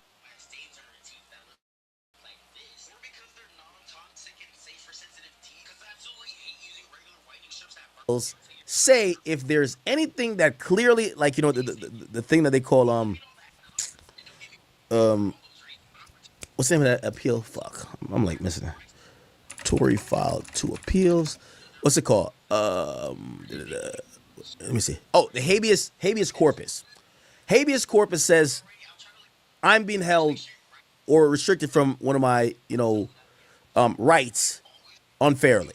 Which means if they claim that you shot somebody, right, and say this was like in the 1990s, there was no surveillance tape. Somebody turns in a surveillance tape, it's not deep fake and nothing like that. You can file a habeas corpus appeal and say that based on this new information, your conviction of shooting someone is unfair. An appellate court will look at it if you really have a videotape. And this was, I remember Tory's team or somebody was floating around, or maybe Whack 100 said there was a videotape of it happening if there was a videotape, the habeas corpus would succeed, right? So essentially, if they say you did something and you didn't do it, you could always file this. And if what you have, the new information, is so damning, you will be freed. That's the premise of it. It's a Hail Mary because usually these things come out during a trial. Secondly, if your, constitutional rights have been violated and your freedom has been taken without, your freedoms being instated, which is a right to a fair and speedy trial, a right to whatever. Habeas corpus could help there. Tory was denied that, right? When I mean denied, like his, he appealed and it got denied. So that was one of the ways he could have got out. The second way was he appealed for a new trial. Now, a lot of people get off on the new trial thing, even though, as Vlad said, it's really 2%. But the reason why they get off is that sometimes if an appeal says you need to go try this guy over again and charge him over again, it basically, these prosecution offices, DAs, like, they don't want to keep wasting money. They're like, yo, if we're going to have a hung jury or something like that, or we're going to have to go do this again and go through another process, victims have moved on. Some of the people have died who are witnesses. We're not going to do it again. But in important cases, they will do it again. Like, for example, YNW Melly. That wasn't, a successful appeal necessarily. It was a hung jury, and they're saying we're doing it again. So who knows if they would have did Tory's trial again, but he would have probably got out on bail, this and third. But that was the second appeal, and that appeal is not if he's innocent or not. The appeal is if the case was a fair case and his legal rights during the case and how the case should have went violated, the Constitution or his constitutional rights. Essentially, appeals don't tell you if somebody did it or not. I mean, it technically can, but usually don't. And the idea that, because he failed his appeal, that means he definitely did it. No. All they affirmed is basically that the trial, in their eyes, was fair. That's what they affirm. Now, you could make the assumption that, well, if it's fair and the verdict says he did it, he did it. But Tory has claimed otherwise, that, hey, not only did I not do it, but he's still sticking to the idea that his trial was fucked up by all type of stuff, right? Anyway. Jay paid Trump not to pardon Tory. That's stupid. We don't even got to talk about that. Like, come on. Trump pardoned federal cases. He can't pardon a state case. Do I think that this will be possibly within, his wheelhouse, or he would think about it? Possibly. But he can't pardon a state case. Now, could he have influence on governor to pardon a state case? Absolutely can. But why would he? Or why would he when him and Gavin Newsom don't get along? Gavin Newsom supposedly is one of the leading candidates to be the next president or presidential candidates for the Democratic Committee or the Democrats. So even though it's a state case, he could only blah, blah, knowing he likes to bend the rules. Okay. So this is complete bullshit. And it says, if I can't lie anymore, if this is my last tweet, who silenced me. So, okay. I guess we went over all his tweet.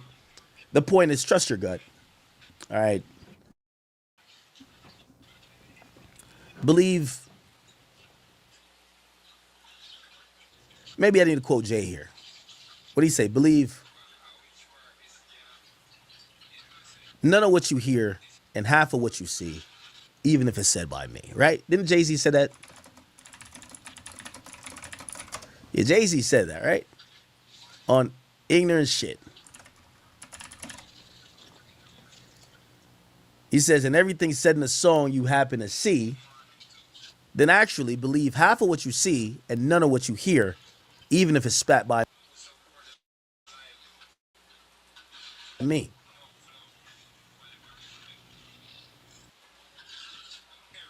Let's end that segment with that line. Let's end that segment with that line. Okay.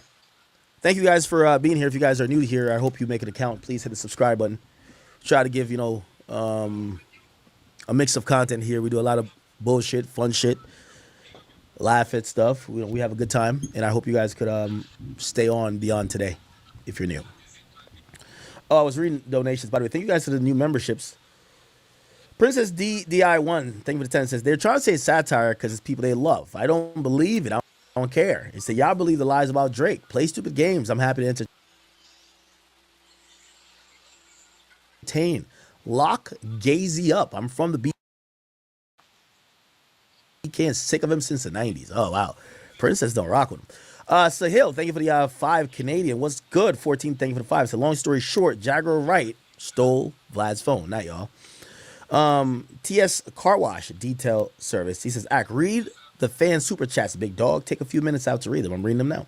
Princess also said, if this was Drake, we'd be on CNN. Now these motherfuckers want to say it's satire. When Kendrick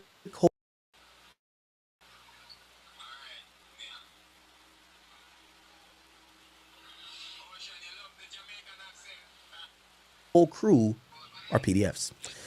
Never was Drake accused of only rumors that every girl debunked and defended him. Hypocrites. One Chills, thank you for the 10 or 5. He says, Vlad was being attention 3 or 4 like usual. Do you sell cat says, so Vlad knew all this and was still hating on Tory? The Sam ain't not says Jay-Z ain't paying people off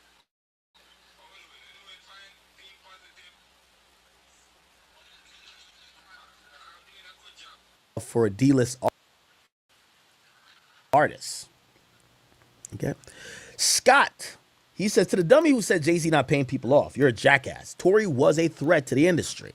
He also said Tory didn't testify because it was an open and shut case. He didn't realize that money talks behind the scenes to that extent. They had no evidence, and the bitch who shot him had immunity. Y'all dumb as fuck for real. I will say this. I think Tory was more than confident that this was going to go in his favor.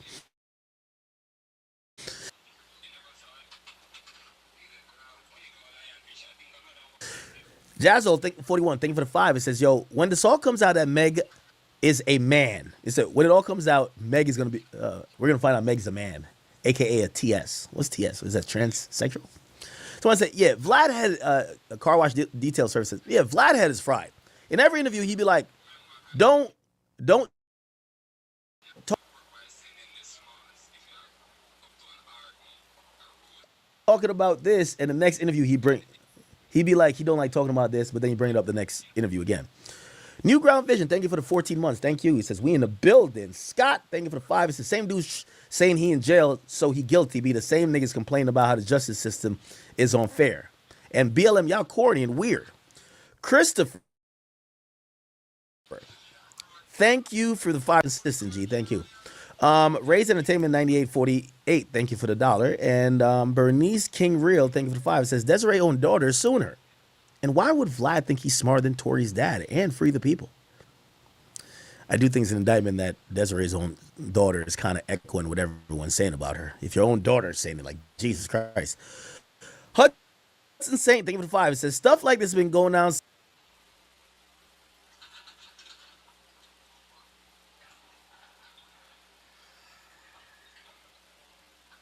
since before the 60s. Have y'all never read the history books? Princess came back in and says, grown man worshiping Jay-Z. It's not above him to do this. What? Rain the Bow, thank you for the 13 months. It's a big act is eating them up. Pause. Thank you, though, Rainbow. I love it here. Thank you to our chat queen. Rodney Tolbert, thank you for the 2. It says, the CEO of Rock Nation was a drug dealer. That is true. Desiree Perez was caught with drug dealing, and supposedly she flipped on the cartel. One of the few people who flipped on the cartel lived to tell the story, and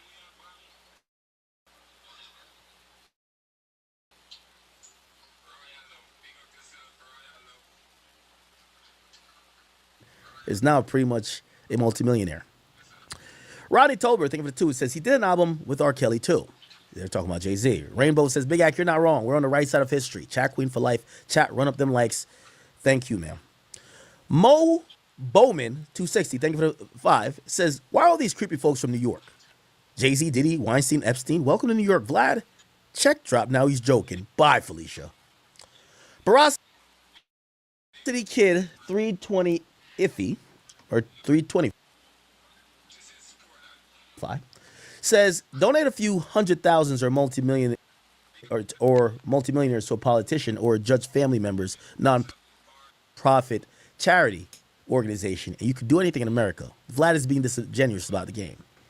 Yeah, I remember somebody said, "Yo, there's this interesting saying that court cases won by powerful attorneys are not won in the courtroom; they're won on the golf course." Think about that one. You'll get ahead. What does that mean? Most DAs, most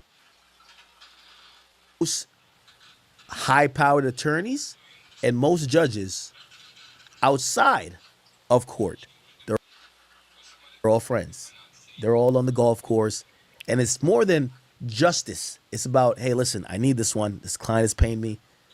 This client is paying the mortgage. I need this. I need this one. Okay? Is it true? Look back in history. Motown Mo, thank you, brother. Sean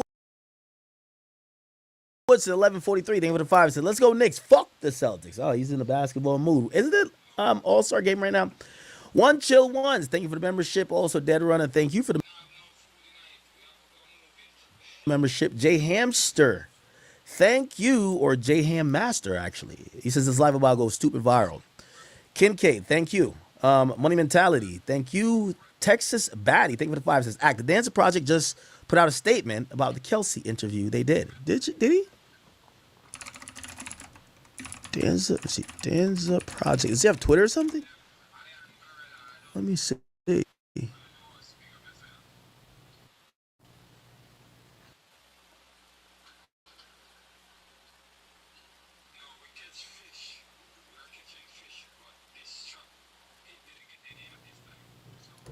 In a spirit of public confessions, I'll place this one on the record. Okay. In April 2024, I conducted the only interview with Kelsey Harris. Shortly after, I was apprehended for questioning. I was advised on what could be said publicly. I was urged to alter the presentation. The rollout was no longer mine alone. For weeks, I operated under guidance. Silence was encouraged. Adjustments were expected. No one owns my voice, but pressure is real, and pressure leaves fingerprints. I hope more people come forward to bring light to the truth.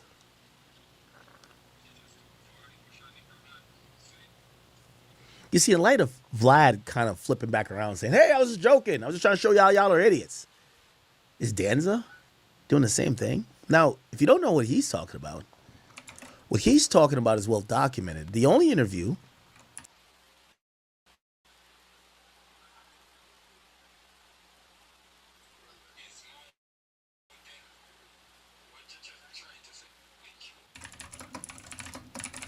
and by the way, I've approached Kelsey several times. Right. Trying to get an interview or follow up about this. I've said, hey, listen, they're saying you did it. They're slandering your name. You're going to speak up for yourself. She's really been, Now she has immunity. Boy, hate me.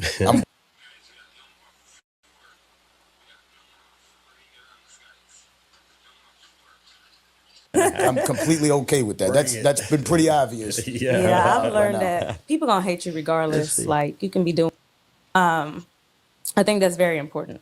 I didn't want to take an interview or sit down with anybody until I was past that part, and smart. Yeah, and I had earlier this year I was like, you know what?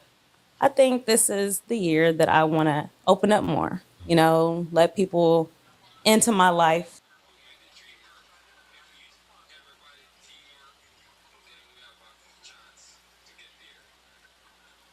A little bit, and maybe hope this will help them understand me more. Maybe I'm related. Maybe my story will help somebody else. So, and I think it's also a part of like the healing process. Mm-hmm. Maybe this will help. And it absolutely will. You can't. When we listen to music, how many musicians do you hear that you're like, this music is absolutely terrible, right?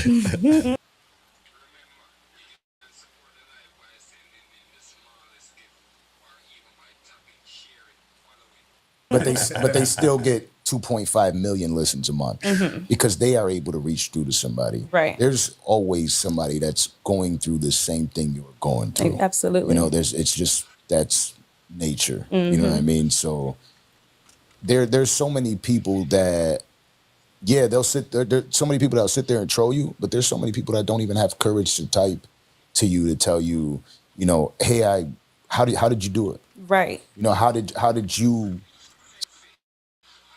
still find a way to navigate through all of it? You know, and that's something that we'll get to. For now, I was thinking about how Let's see if we could get her. She really said a lot of nothing, and it's interesting Danza is coming around to say this because I think one of the main things, we know he paid for the interview, right? Danza is someone, you know, not a cheap guy, and, you know, he got some bread. You know, he offers his guests, you know, compensation, and we would imagine that she did this for the money. But if I'm going to give you some money and I'm going to be this exclusive interview you're doing, like, hey, you're going to answer the operative question. Yo, did you shoot? Did Tori do it? Like, tell us something. Yeah. The wild, like, I you would have know. thought she would have been like the center. Nah, she was she was a party girl. Yeah. You know what I'm saying? So I think it wasn't until 2018 where I really realized, like, he would have been like, how the F did you do that? All that said, a lot of people in the media, they throw around the term best friend loose. I mean, not just in the media, everywhere. True, for women, it's like, I didn't even know about the hair part. Really? Until after everything. until after that night, and you start seeing people spin that picture in the media. obviously, there's so much that went on with that I would imagine that's very painful to talk about. Yeah. Betrayal. Mm-hmm. And is that where the friendship ended? Is that night how the friendship ended between you and Meg? You know, what's crazy is it's still so unclear to me how we got here. Right. You know what I'm saying? Especially when you consider somebody your best friend, you call them your sister, you're with them every day. You know what I'm saying? By the way, I want to consistently and frequently make this. I want to make this announcement because the reason why I'm calling an Epstein list type move of what Vlad did, that's why Rock Nation is not mad about it, is that I truly believe that they want to pigeonhole us to one thing. I do not want to keep talking about, hey, listen, we already had our questions. We've said it. We think what we think about Tory, but we got to speak about Rock Nation and Jay-Z and their actions across the culture. What they've been accused of doing to Nicki Minaj, what they've accused of doing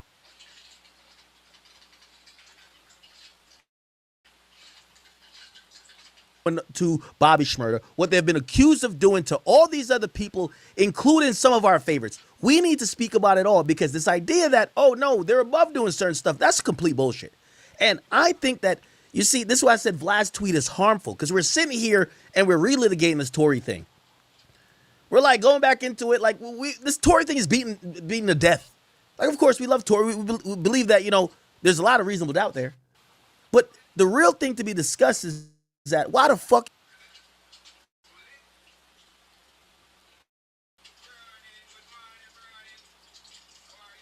is Jay-Z's name mentioned among Harvey Weinstein and Epstein? Why the hell is he hanging with Weinstein? Why the hell, when it comes to Rock Nation, certain things, we're seeing some Illuminati type of stuff happen? What's the deal?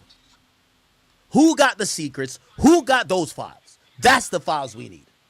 That's why I don't like talking about this. It's not that I have a problem necessarily kind of going back over this and kind of like laboriously like it, but we need to figure out if there is a story, just like how when people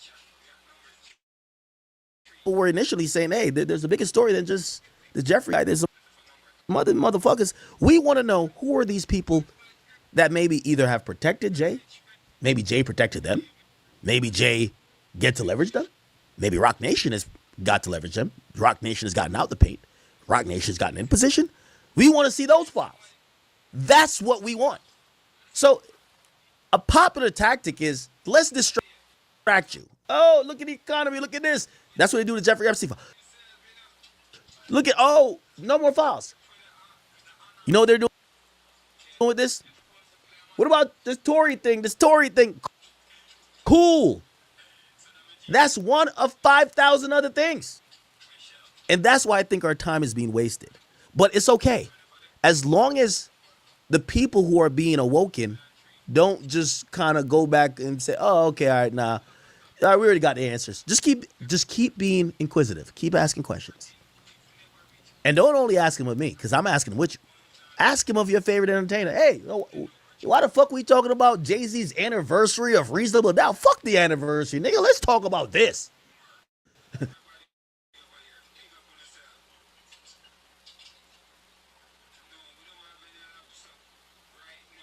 Let's talk about the anniversary of him hanging with Weinstein. You know, he dropped Reasonable Doubt in 1996, and you do know this is 2006, which obviously would make it 30 years old. Congratulations to him. We'll give him some finger snaps, but let's talk about how long he been cool with Weinstein. That's what we want to know. That's what we want to know. I'm sorry to tell y'all. Okay? Yeah, they're going to distract us with all type of stuff. All type of stuff. Oh, they got this coming up.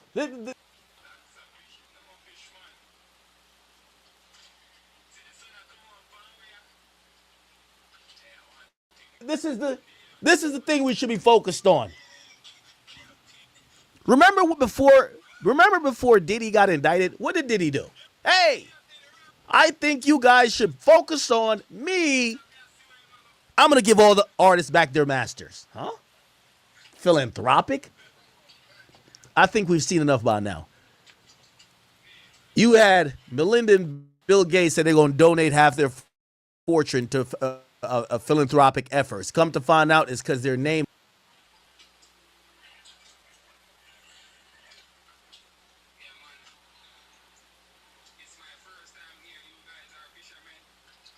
is in the fucking Epstein files. Come on, man. Stop playing. We hear Diddy says he giving back all his artists the masters after niggas threatened to throw a fridge on him over a damn off a fourth floor building. That's what the Locks did. They argued on camera. He would not give it back to them. All of a sudden, I'm down to give it back. He gets indicted. Watch out for the distraction.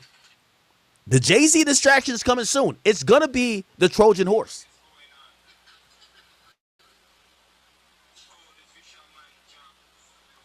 It's going to be, hey, I know you've been thinking that me and Beyonce and the Carters and the Rock Nation are bad people, but look what we're doing for the culture. We're doing something good. The distraction is coming. Right now, we focused.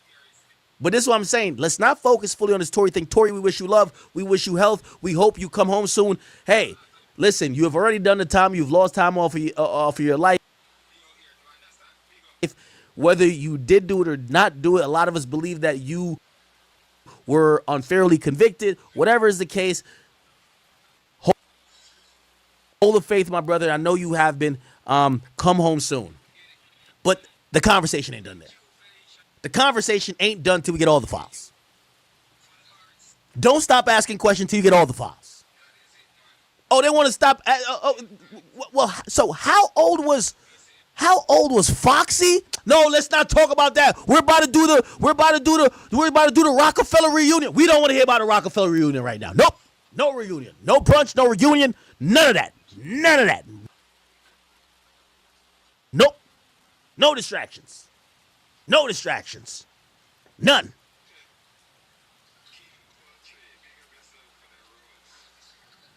No renaissance, no nothing. Stay focused. None of that. Remember I told none of that.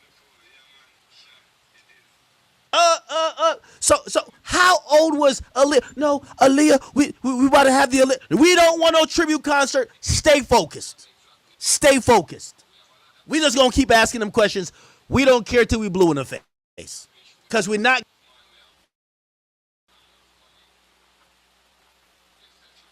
getting the answers. And I'm going to be honest with you, the lack of answers makes me think there's something. If put it like this, you know, with the Epstein files, when niggas was asking, they say, yo, here's all 6 million files. We ain't got nothing to hide. Here, take it all. Even if there was some shit, would probably be like, man, they gave it up too quick.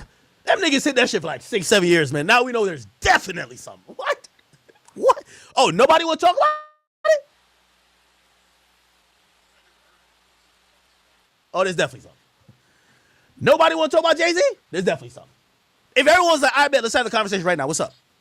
Once and for all, let's have it. Nobody want to do it. There's definitely something. There's definitely something. There's definitely something, man.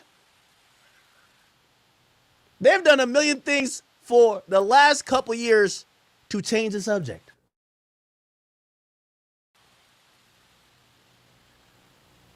I'm telling y'all now, when y'all ready, look, let me see. When was reasonable?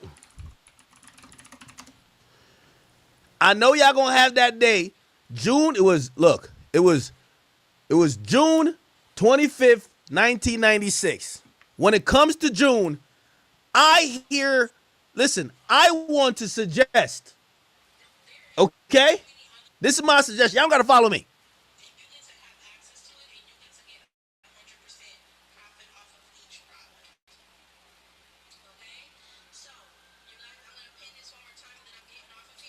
All of the paid shills, all of the people that's down with concealing, hiding, suppressing the conversation being had, they're going to use this as a day to celebrate, saying, here's the greatest rapper of all time. They're going to act like it's the anniversary of Jordan getting 6 rings or some dumb shit. We ain't having it. We need to basically say, this is going to be the anniversary of us figuring out what the fuck this nigga had going on. Facts.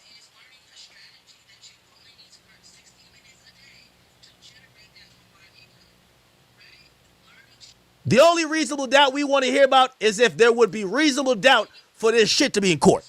That's it. We don't want to hear about no album. None of that. The distractions is too much.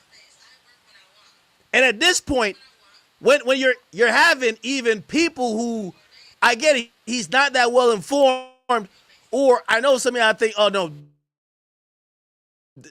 Rock Nation was sentiment. I don't even think that. When you having people like Vlad playing our face, they're basically saying we're all stupid. Like we're the dummies. The people the most read, the most researched. We know these cases, or we know these situations back and front. They want to just say, oh, y'all are the idiots. Yup.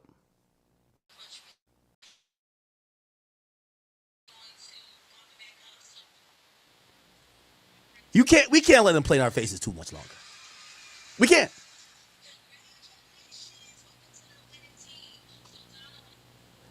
So June 25th, 1996, it'll be memorialized the 30-year anniversary, June 25th, 2026.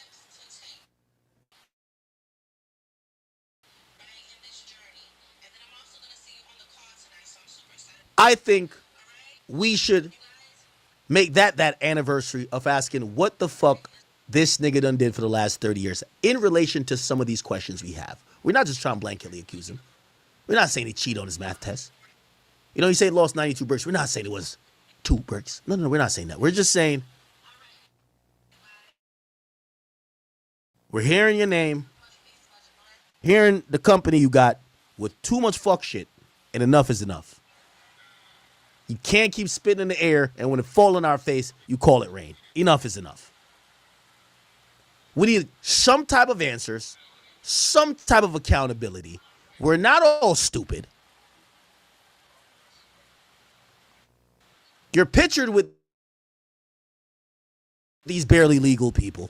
You ended up dating one of them. You supposedly had a crush and trying to kick it to the next one. We don't know what's going on. One of them you supposedly signed. We don't know what's going on. You're hanging out with a guy who's a creep. We see your name in over here. We see this like your artist is. We see too much. And I don't want to use, because people will think that I have a motive. I don't. But we've seen less on other people, and we believe more. Well, they called him a creep in a song. He must be. Fuck it. Fuck it. Fuck it. They called him a creep. Fuck it. Am I tripping?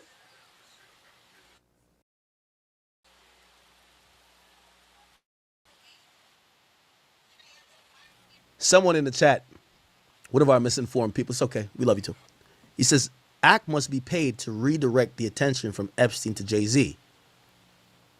That person must haven't been here for the longest. I've said put all of them in a bowl and investigate them one by one transparently. We need all their client lists. We need to see who all of them were hanging out. We need to know when are all the times that he used to hang with Weinstein? When are all the times that Epstein used to hang with Trump? Elon, fuck with you. You know I rock with you. I own a lot of Tesla stock, but gang, you was trying to get on that island bad. You was trying. Nigga was curving you, man. This nigga went out here, man. His name is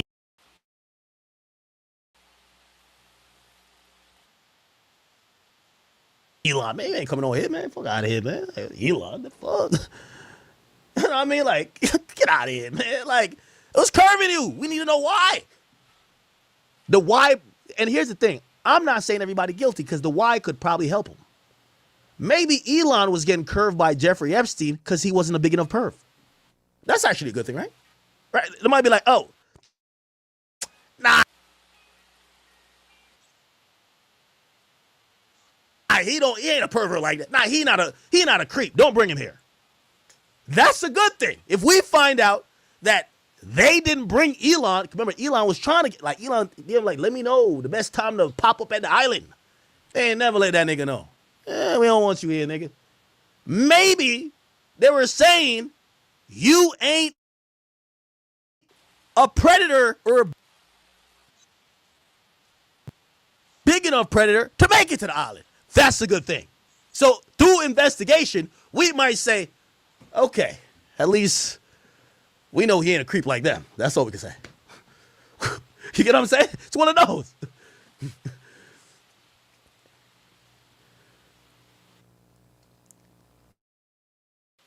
If you in a gang and they inviting the killers to a meeting to go on a drill to slide for one of y'all dead mans, and you say, "Could I come to the meeting because I want to go?" and they said, "Nah," they're curving you. Yeah, you're a gang member, but maybe you're just not a killer. We learned something. You're just not a killer. They know you're gonna freeze up in a car. You're throwing up after the drill. They don't want that. They don't want it. Mm-mm. What can we take away from that? Hey, yeah, he's a gang member. Yeah, that was his niggas in them, but he just wasn't a killer. We need to know something. Can we know something? We asking questions and they looking at us like, why are these things asking questions? Yo, chat, have you realized they've now turned it into the people asking questions are not only the idiots, but the weird ones. Here's the next iteration of it. Why they so obsessed with that type of shit? Bingo. Got him. When you start saying, again, this is not even an accusation. Just say, hey, was this odd?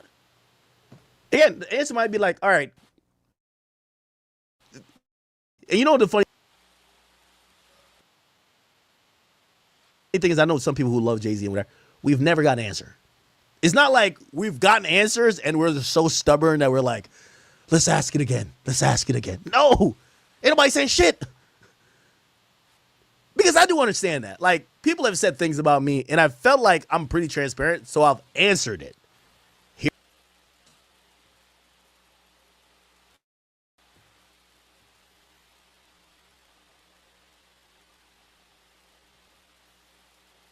Here's my response. They ignore my response and say it again. Okay, all right, you're being annoying. All right, let me say it again. So I say it one more time on a bigger platform. And then the people don't like me. They're like, let's ignore that shit. Let's say it again. Those people are idiots. Okay? So really, pardon me, if some of these things we have full on answers for and we have full on explanations and full on exonerations when it comes to Jay, like, okay, hey, if I haven't seen it, I apologize. You know, I'm trying to operate within. I want to have some integrity here that says you're not just dogpiling on somebody for whatever reason. Like, you actually do believe what you're saying. But most of the shit they don't want to talk about, period. That's the funny thing. Anyway, let me listen to Kelsey a little bit more. And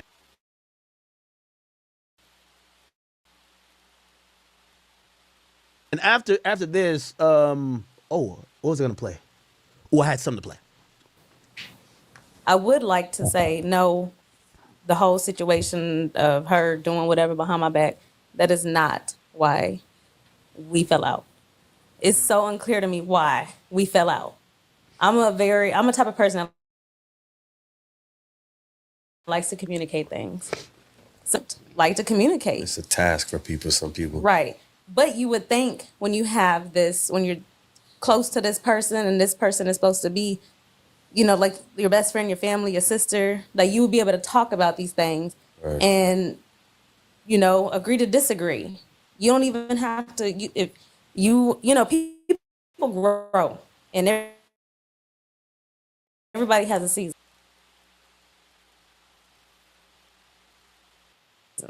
So if that was just the end of our season, I feel like we should. She's saying a lot, but not saying nothing. Come on, cook up. And it's like, I'm sure everything kind of just. It was fast. Yeah. Believe it or not, that was my last time ever seeing her. Wow. And it's crazy. How do you go through something like this with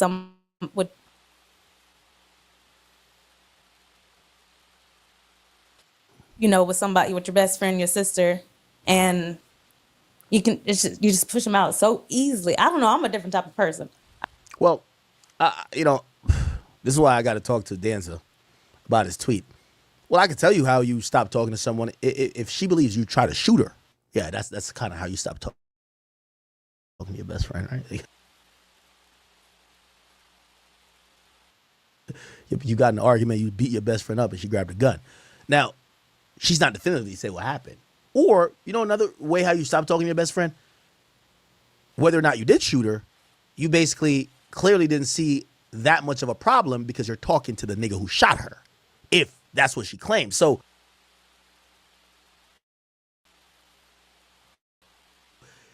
that's the confusing thing with Kelsey.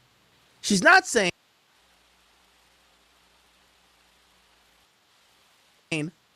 or I guess it's implied. I think maybe she might say, oh, I didn't shoot. I don't think she even really said anything. But if you're asking yourself, why would your best friend not want to talk to you afterwards? One of the things could be you shot her. Okay, let's say you're saying you didn't shoot her. Well, you fraternizing with the guy who, if it wasn't you,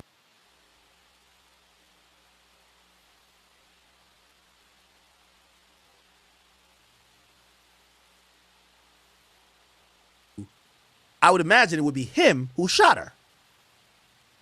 If you can't see both of them, you're either stupid or you think we're stupid. Or you're thinking she never got shot. She's just over here lying. I don't know which one it is. I guess. You really are. Because in front of the world, you know, she went out and it's clear now, right, that she went out and lied in front of the world, said I was never with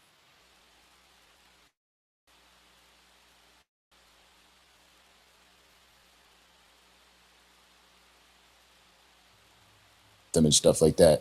And you weren't the type of person that went out screaming to the media that said, yes, you were.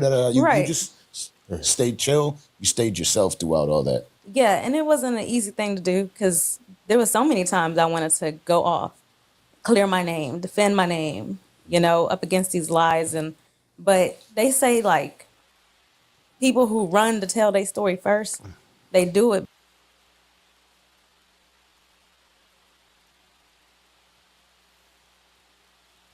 because they're scared of, like, the truth, you know, you telling your truth. Yeah. So they got to paint this picture of you. Let that be the narrative. And make people believe you're this bad person before you can do it to them. You know what I'm saying? My intention is never to like paint somebody as a bad person. But my story, unfortunately, has to reveal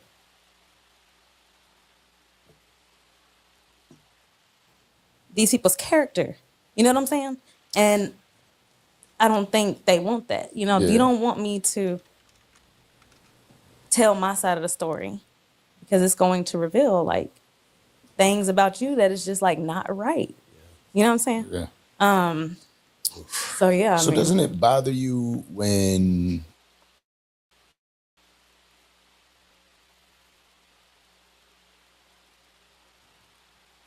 I did see the clip where she's like, "Oh, you better speak up or you better say anything." You know, like is that the one recently? yeah.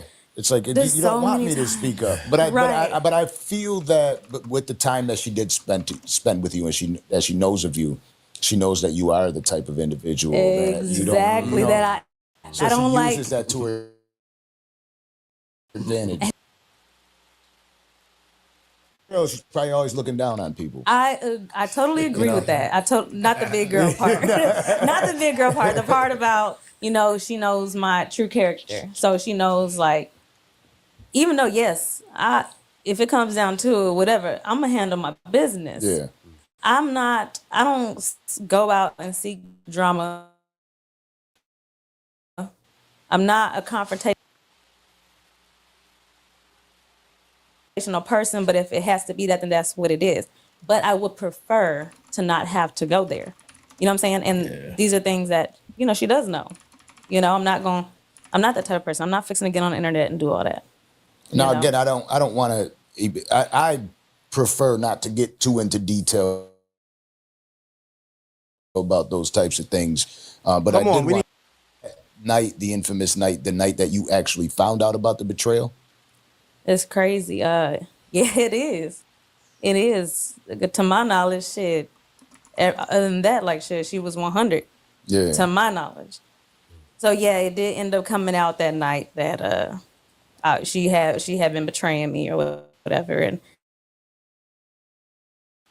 of course. So she basically corroborates it. Meg was fucking my dude behind my back, whatever. Some same shit. She's not gonna say much. Honestly, since that night, I've isolated myself completely. Okay. Has that affected your drinking too? The drinking, I don't. Because that night shit affected my drinking. Right. And I say that because again, everybody was drunk except the driver and the person who didn't testify. Okay, I see someone. Thank you guys. You guys have a lot of I'm still getting through the donations here. You guys definitely sent a lot in. And I appreciate you guys. Okay, Texas Batty, thank you. And he says, speak on Dabrand Perez. Are the doctors being paid by Desiree? So there's this idea that with Dabrand, she was, there's just so much shit there. Where like when Vlad just even says some shit, Vlad has no idea about this stuff. It's not like, that's what I'm saying. When I sit with him and I'm hitting him with facts after facts, all he's gonna do is like, he's gonna change the subject to, well, what I meant. Okay, fuck what you meant. I get it. You were joking around. But when you say these things only an idiot would believe, there's actual things behind it. So Desiree Perez, who's the CEO of Rock Nation, her daughter is Dabrand Perez. Or actually, I think Dabrand Hadley, I think.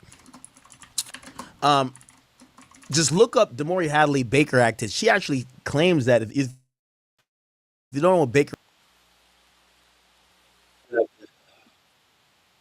Act is when it's this act that if people actually fear that you are a danger to yourself, they could, have law enforcement take you and put you in a hold where they could, evaluate you.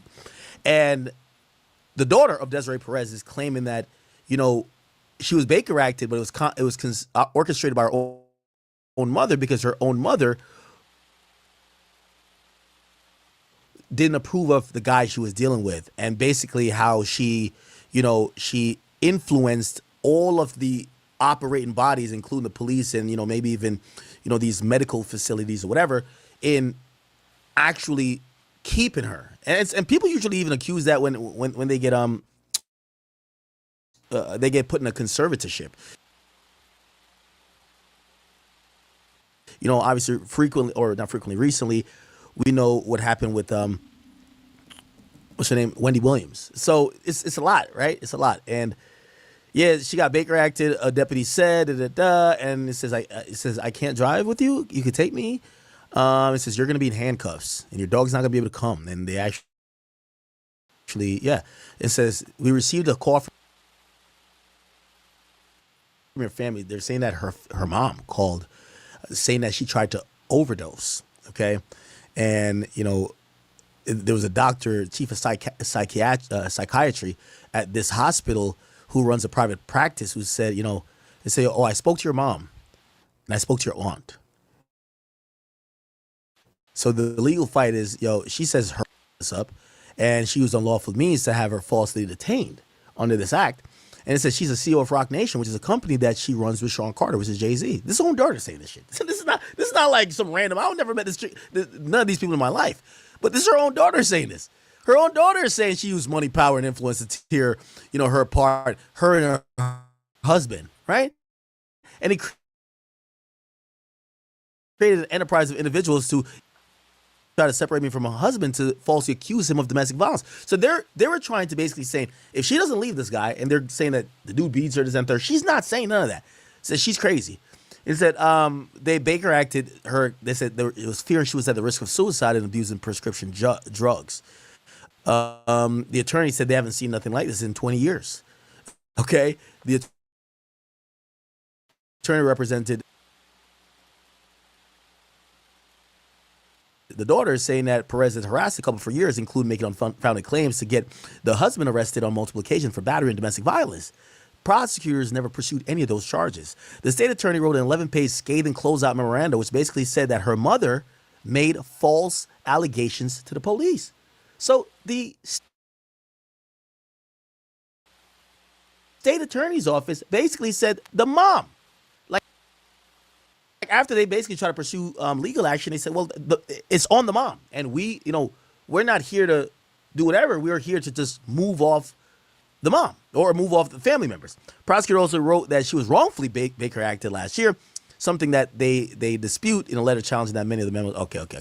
So there's a whole thing, and it kind of becomes a little bit like spooky when you're saying, wait, so her mom affected the police, the state attorney's office, and psychiatric centers to get her daughter taken away because they didn't like the guy. So remember, Vlad is like, nobody would do such a thing. Her mom ain't like the guy she's with. They said that she's on drugs, suicidal, and that she's getting her ass beat. She's said none of the things are true.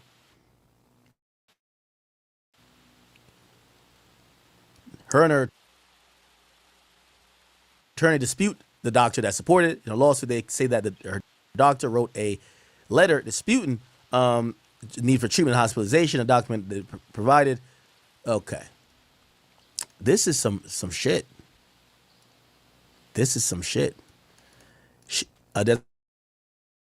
Desiree Perez has claimed that she actually filed this thing because she was really a legitimate concern.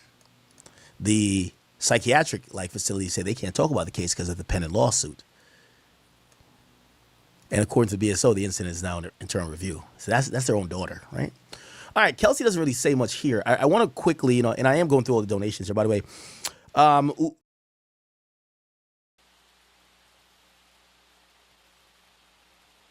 Ubezert, thank you for the 5. It says, a serial con man and gaslighting people. Who'd have thought? LOL, if there were the signs. Maybe he's talking about Jay-Z. Damn. Or maybe talking about Vlad. I don't know. Anyway, let's get to this really quickly. And again, I am going to read all your donations. Thank you guys if you sent them. But in putting things in a context, because remember, if you believe any of this, you're crazy. So let's bring in other people that might be crazy. Remember I told you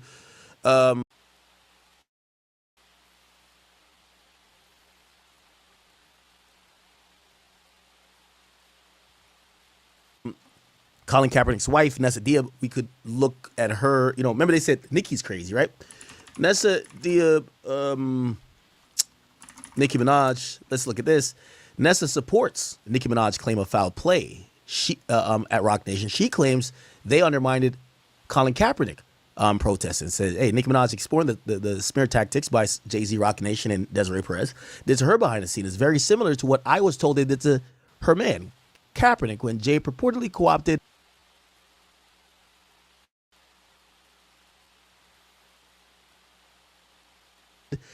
Kaepernick's protest by siding with the NFL to help their image after they blackballed Colin for his protests. Okay. Interesting. Now, after this came out, there was a very interesting piece of evidence that came out to back her up. Because remember, everybody's crazy. There's nobody telling the truth. Everybody's crazy. Van Lathan.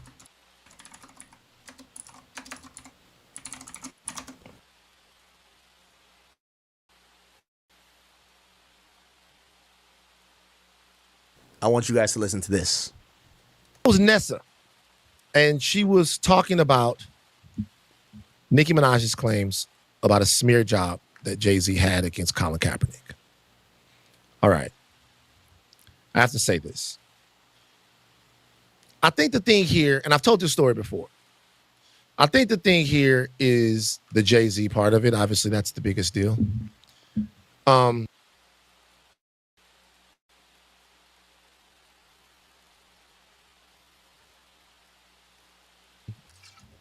But when Nessa's talking right there, there's a part of me that feels bad about letting her be on her own with saying that.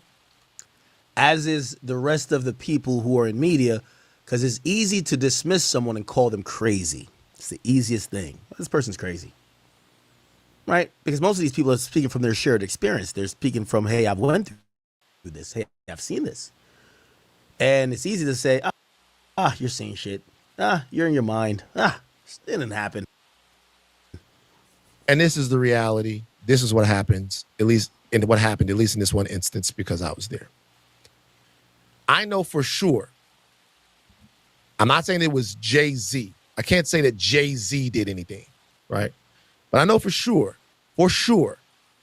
that Rock Nation was seeding negative stories about Colin Kaepernick during the time that he was really in traction with Jay-Z. For sure. I've told this story before. I'll tell it again. This is another story where I give Harvey a ton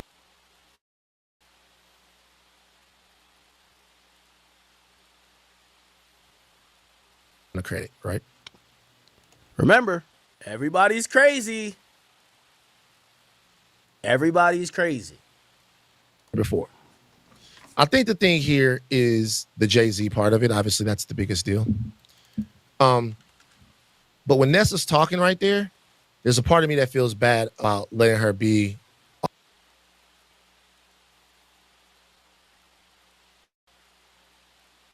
on her own with saying that. And this is the reality. This is what happens, at least in this one instance, because I was there. I know for sure. I'm not saying it was Jay-Z. I can't say that Jay-Z did anything, right? But I know for sure,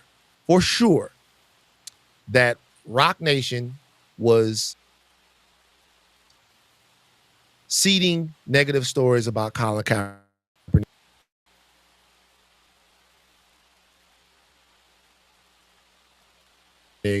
during the time that he was really in traction with Jay-Z. No, Van, no. Jay would never do something like that. Why would he do that? You're cap.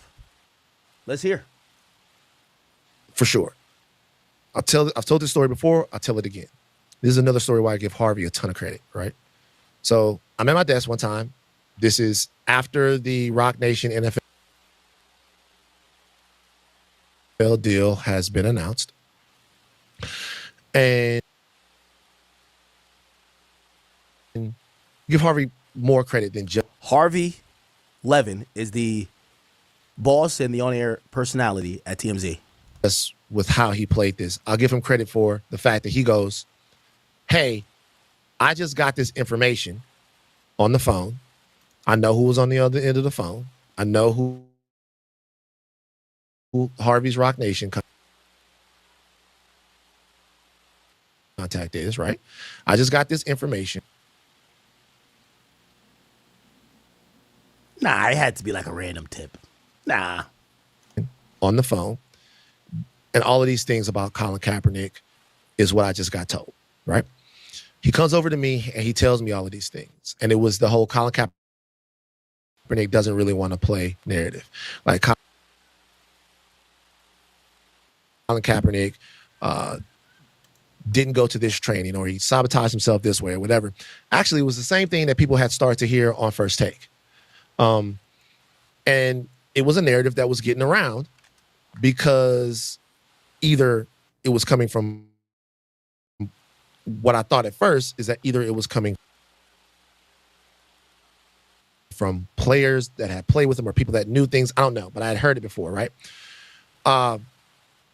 And Harvey comes over to me and he says all of this stuff and he's like, yeah, did you know that he actually doesn't really want to play?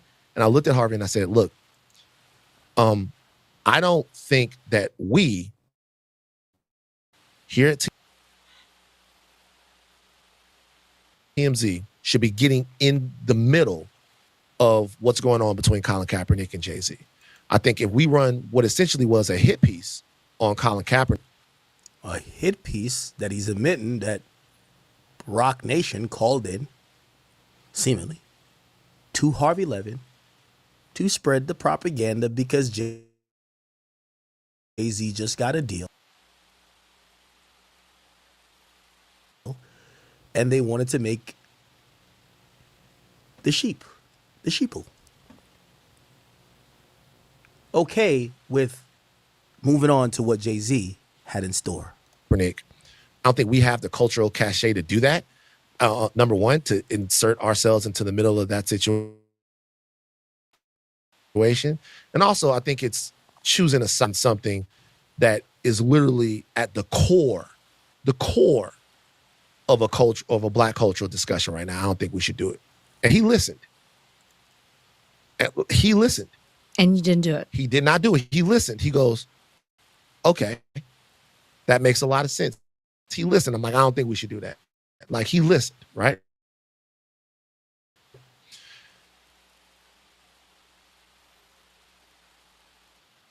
He went and got back on the phone. And when he came back, there was a different story. And the story that ended up making it to TMZ was that Jay-Z somehow had the inside track on becoming an NFL owner because of his relationship with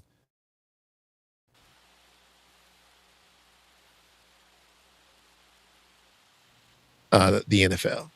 And that ended up being the story. You guys could probably Google that story. I'm sure it's still on the site, that Jay-Z was going to become an NFL owner. And the reason why that story went up is because it was still a story that kind of explained why he had decided to take the deal with the NFL. It was a story that made it make sense to people. Like, oh my God, maybe Jay-Z, as the owner of a team, can then put Colin on a team, or maybe move it. That was the intended purpose. So after they tried to bury Colin, and TMZ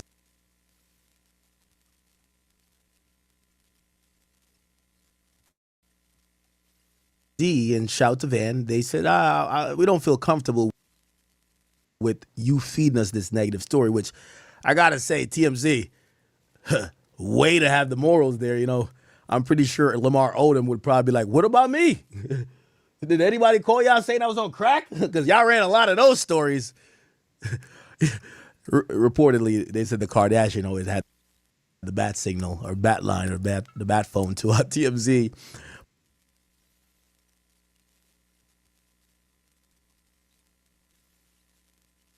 But yeah, so they didn't run the story on Colin, but they ran it supporting Jay-Z, but giving a reason, basically saying he's not scum. Hey, he's going to own a team, and if he owns a team, he could put Colin Kaepernick on the team. Moving on from the kneeling situation is worth it because we're going to get a black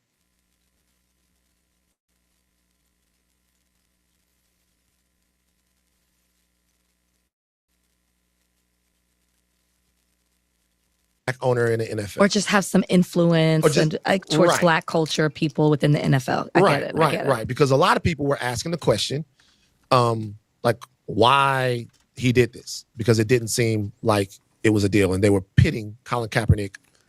Again, for the people who say this is just crazy talk,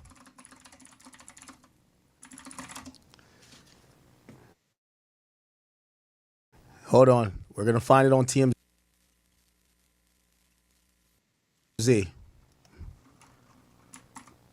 Jay-Z to become part owner NFL team, TMZ.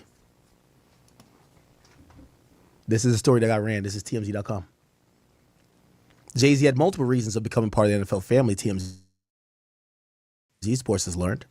One of them is that he's going to become part owner of an NFL team. And it's going to happen soon. Sources connected to Jay. Come on, Rock Nation. With direct knowledge tells us Jay's going to have a significant ownership interest in the NFL team. As for which team, we're not being told. But we are being told it's going to happen in the near future. Yes.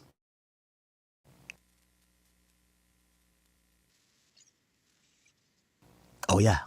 We're told Jay wants to become a part owner because the huge fan already has a sports business and wants to be a change agent for the NFL. This is a part you could assume. He wants to be a change agent. So he wants to change the culture. Look at this infamous video. The person that we keep talking about, Desiree Perez, is here. Jay-Z's here. Roger Goodell's here. Jay-Z has experience with team ownership. He has actually a minority stake in the Brooklyn Nets. He sold that stake in 2013. This became the story instead of a overly hit piece that was meant for Colin Kaepernick that was called in by Rock Nation. Against Jay-Z. Full disclosure, I know Colin Kaepernick and Nessa. I do not know Jay-Z or any of the higher-ups at Rock Nation. Right. So I can't say what Jay-Z was having somebody do. But the fact that they were people from Rock Nation that were trying to put negative stories about Colin Kaepernick into the ether is true. Now, that is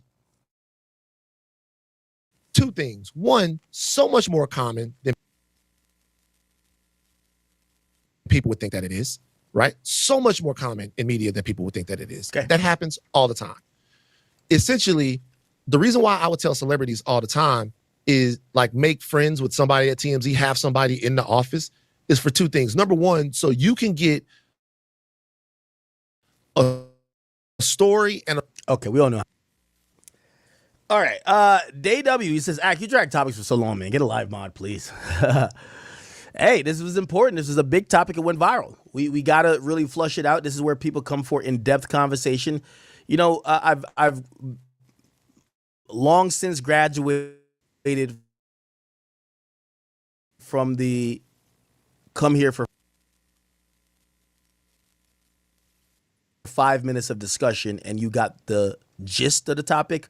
We're going to get into the weeds. I like to think that if you watch this live stream, you're the most entertained and most informative. And those two combined make you very powerful. People have a natural dislike for Beyonce and Jay-Z, will believe anything and I'll read nothing. That's TLO 3 Riz. Antoine Brooke, thank you for the dollar. You didn't say anything. Kendrick Intern says, you finally seen what Dot was talking about on Watch the Party Die. It's deeper than Drake. Are you trying to say Kendrick was talking about Jay-Z? Antoine Brooks, thank you for the 2. It says, Jay-Z's not on the list. Shaking my head. It's misleading. What list are you talking about? I don't think you guys are realizing that the list, there's a metaphorical list, and it's the people who were his associates who probably helped the bidding or were accused of doing some of the same shit with him. There's not a list like the nigga didn't write a list. You know what I'm saying? Somebody else says Kendrick is trash. Anything but a norm. Thank you for the 10. I appreciate you. You didn't have a message with that. Duality 742 says, who protested in the streets at a Super Bowl between the Jay-Z partnership? Is bullshit. Now, what you're not realizing is this. So remember, it's 2014. That's when the letter was sent out, right? This letter is sent out. It says, look, 2014. Why we're not in Sao Paulo, keep in mind, this is 2-3. Okay? What happens is the World Cup is in Sao Paulo, right? What happens in 2014 Super Bowl is actually at MetLife Stadium. Favorite Broncos, and this goes down in MetLife. Okay? So when you look at it, this is the MetLife Stadium. It's the football game that goes down in MetLife Stadium. If you don't know, the New York Giants play at MetLife. Again, it went down pretty much without a hitch. They're saying because when the Super Bowl comes to a city, and if you guys don't know how Super Bowl works, there are packages that are presented. That it's kind of like the World Cup in a way where, you know, these cities kind of bid for it in a way, but they are selected. And it's all about what the biggest game is going to bring to the entire, you know, surrounding areas. So they know there's going to be a shit ton of events. The NFL is going to be sponsoring these events. It could be the celebrity, the Pro Bowl, the this, the that, the flag football game, whatever the case is. And essentially, you know, they're pointing out, that's what the guy was pointing out. When the biggest game comes to Sao Paulo, their social issues that they're having, their social strife turns into embarrassment. They're protesting and fighting in the streets. Well, no one is protesting and fighting in the streets when it comes to New York. Why? Because Jay-Z. We have Jay-Z. He is the guy. Jay-Z will make sure niggas ain't nigga in. That's the point. Okay? Duality, thank you for the 5.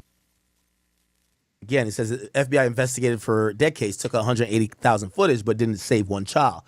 They didn't take the pictures themselves. They confiscated them. Yeah. Somebody says, Bernice says, go to 36 hours later. We did do that. Appreciate you. Africa Bambaataa. Whoa, that's your name? 69. It says, Hassan Campbell was my girlfriend. Wow, pause. I'm not too sure if that's the actual guy or what. Don Draper, 9673, thank you for the 10. Says, what was the point of Vlad's tweet? Well, according to him, he was trying to rage bait and also engagement farm. Mamouche, thank you for the 2. He says, Ak, are you going to Alka show? Come on now. You know I'm in there. You know that. Katrina, he's talking about Alkaline, a guy who would play a lot. All good. Somebody said, Ak, keep dropping 40. Thank you for the 10, by the way, on this fucking Jay-Z thing. This is the only tether we're jacking. Oh, man, it's an FBA. They're rocking with me. Okay. Africa Bambaataa is going crazy on here. What's up with this guy?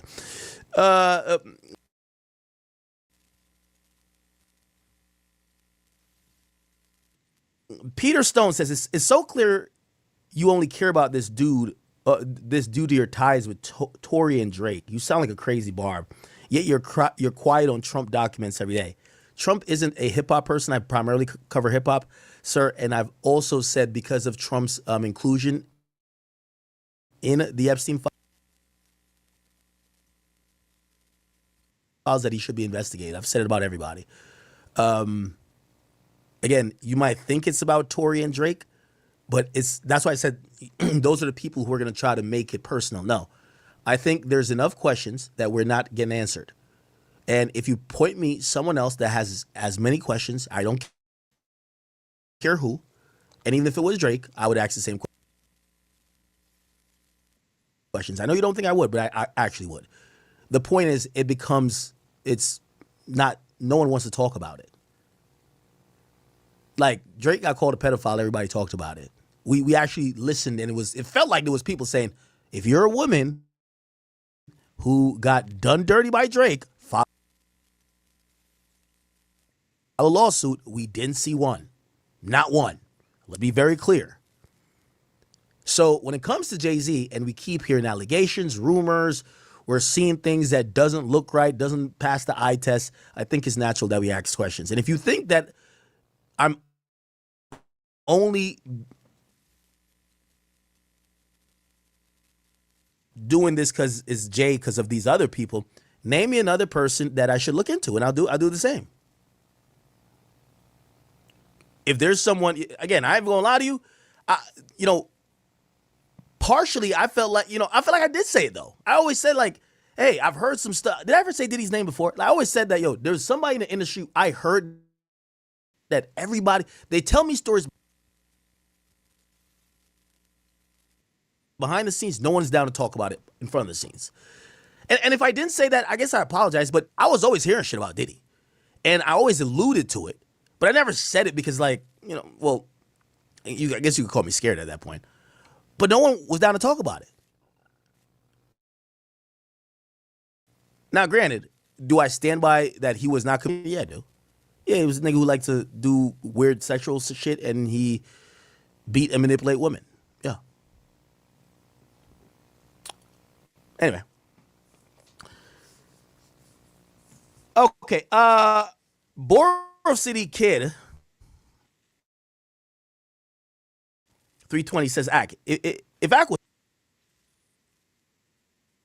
serious, he'd go down the rabbit hole of the Jay-Z and Brooklyn Nets situation. See who exposed Jay-Z for selling out Brooklyn for less than 1% and why.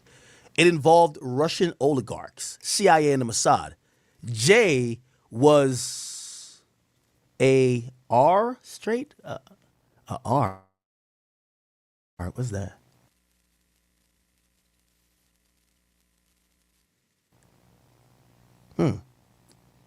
I mean, I'll look into it. Again, I also don't want to make it seem like I'm on this witch hunt for Jay-Z. That's not the case. As I said, serve me up somebody a little bit more that has this amount of profound, invisible hand effect, and I'll look into that too.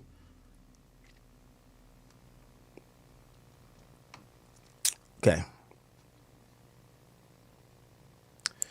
Night of Shambhala says, it's a pleasure. You're blessed in this life and the next. Appreciate the research and how you take responsibility on the mic. Thank you.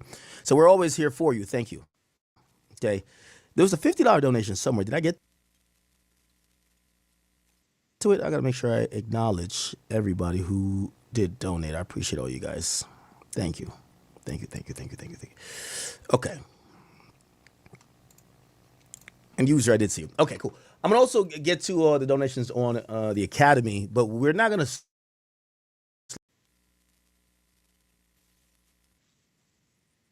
slow up the show. And I guess, we have spent about 6 hours on this. And I apologize. I know I missed yesterday, but this definitely needed all the intense dedication towards what the hell is going on. Okay? Appreciate you.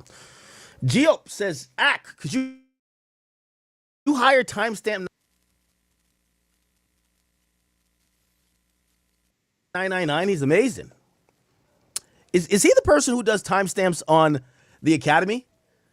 For the people who do watch on the Academy, the VODs that are up, I think someone does an amazing job at timestamps. Okay, hey, I'm gonna reach out to him. Let's see if me and him could have a conversation, right? Somebody said, I can't spend 10 minutes on Elon or Trump. Well, if y'all care, I swear, if y'all care that much, the thing is, when I go off into hip hop, I try to come back real quick because I want to lose y'all, honestly. So just for the people who will be like, yo, Ack, why don't you do the same thing with Trump? If y'all want me to go down a Trump rabbit hole, and I promise y'all, we could, I don't know how we could do this in an overwhelming way. If we have a poll, if it's, I don't know if it's a donation amount, I don't care what it is, I will dedicate a whole stream to Trump. What do you think that is like? There's protected people? What the fuck?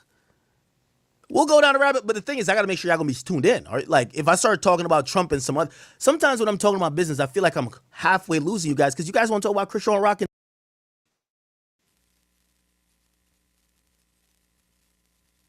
dumb shit. Like yo, y'all niggas want to talk about NBA YoungBoy and 15 baby mamas. I get it, and it's cool. Like I like talking about that too. That's some of my favorite things to talk about. I like to talk about these scallywags and hoes. So again, I never want to lose you guys because, these days I've been trying to get into a little bit more business stuff with y'all, kind of educate you a lot more.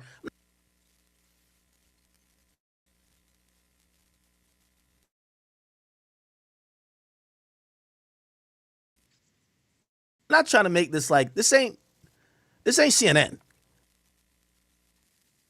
But if that's what y'all want, for the people who think that I'm ducking those conversations, we could create a metric and we'll spend an entire goddamn the thing is when I talk about Jay-Z, I know it's still within culture. When I talk about Trump, I'm now doing a politics broadcast. And I know some of you guys didn't come for that. But if you guys want that, I will give 7 hours to Trump. I don't give a damn.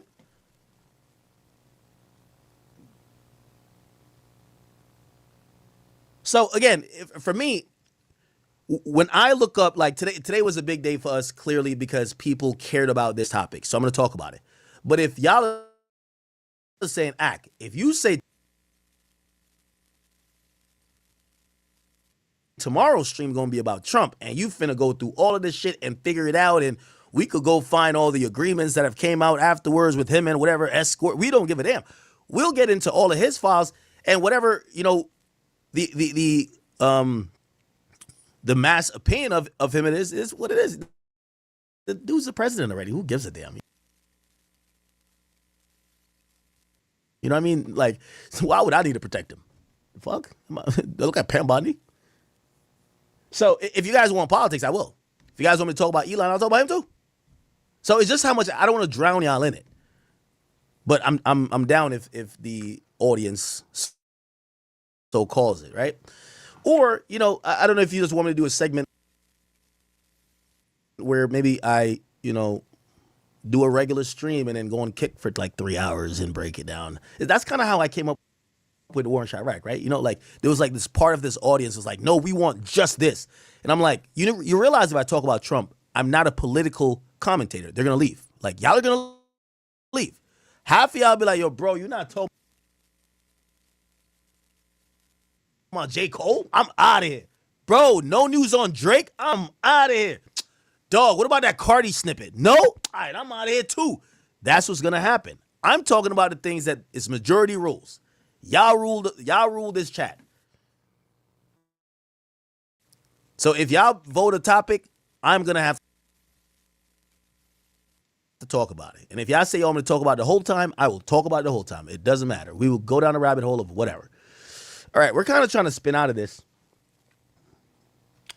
Daily Ask Reddit, thank you for the 510. It says, you keep asking all these questions, but you haven't given us a real theory. Can you tell us simply what you think is going on with Jay-Z?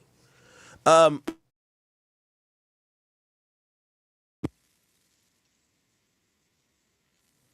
asking questions because I think it would be irresponsible of me to make really any wild accusation. I can't sum up what I reasonably feel and believe is happening. I feel like Jay-Z in early 2010 transitioned from being a rapper to a mogul to, and this is the difference. I think Diddy was a mogul. I think Jay-Z has transcended that, and I don't know what to call it, but his actions affect not only the music business, not only culture, but it affects politics. It affects businesses, banks. It affects Fortune 500 companies. And Jay-Z, unlike Diddy, because I think once Diddy start getting to the 9 figures, right? Once he started getting 9 figures, 100 million and up, I think Diddy was very comfortable with, okay, I just want to fuck these hoes. I think Jay, he's in a much more important and a much more powerful position where I think potentially not only could he affect elections, not only could he affect, where billions of dollars are being invested, whether, it's a casino in Times Square or whether they're building an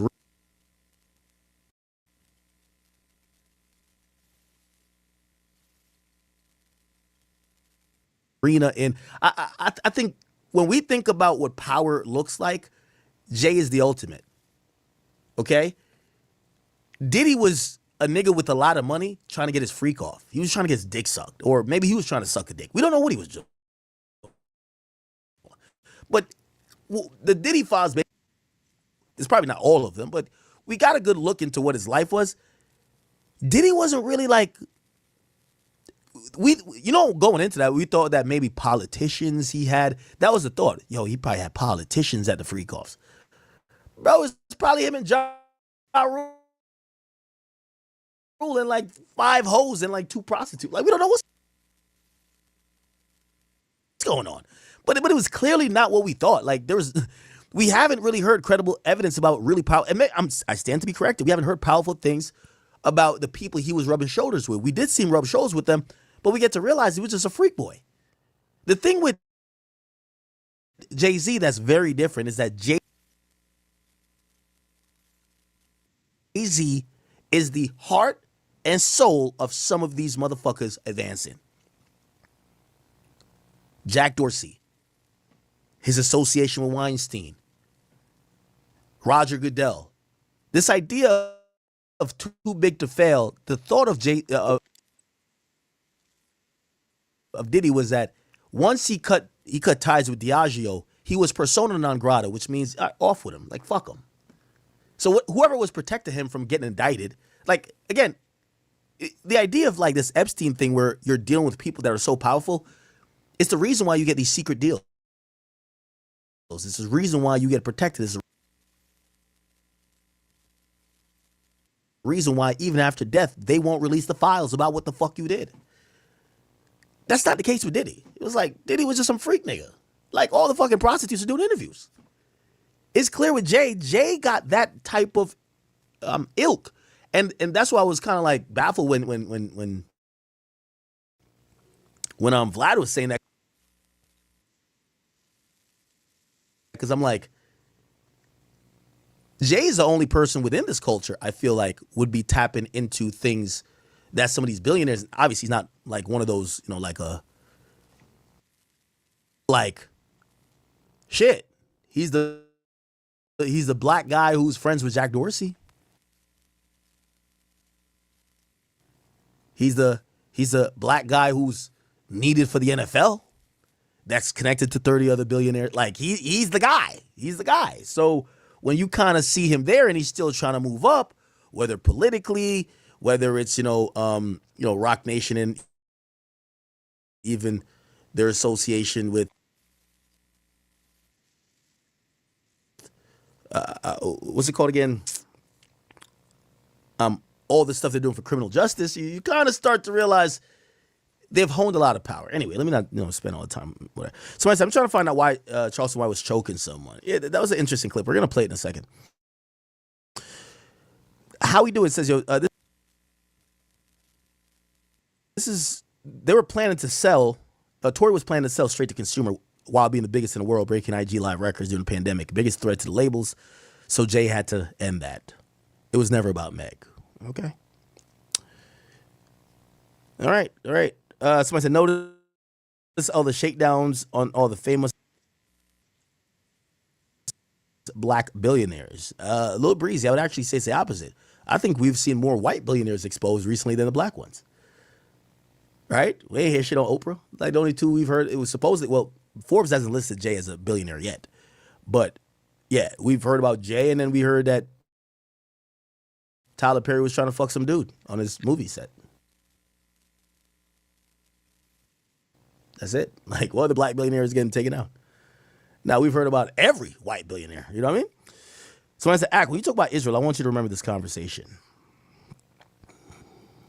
I'll keep that in mind. So when I said, Tory will not make parole.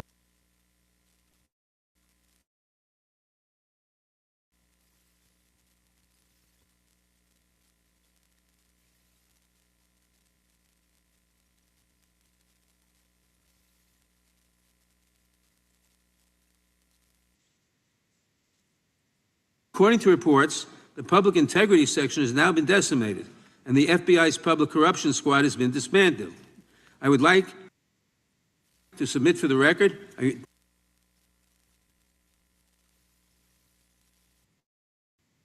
York Times article entitled FBI Dismantled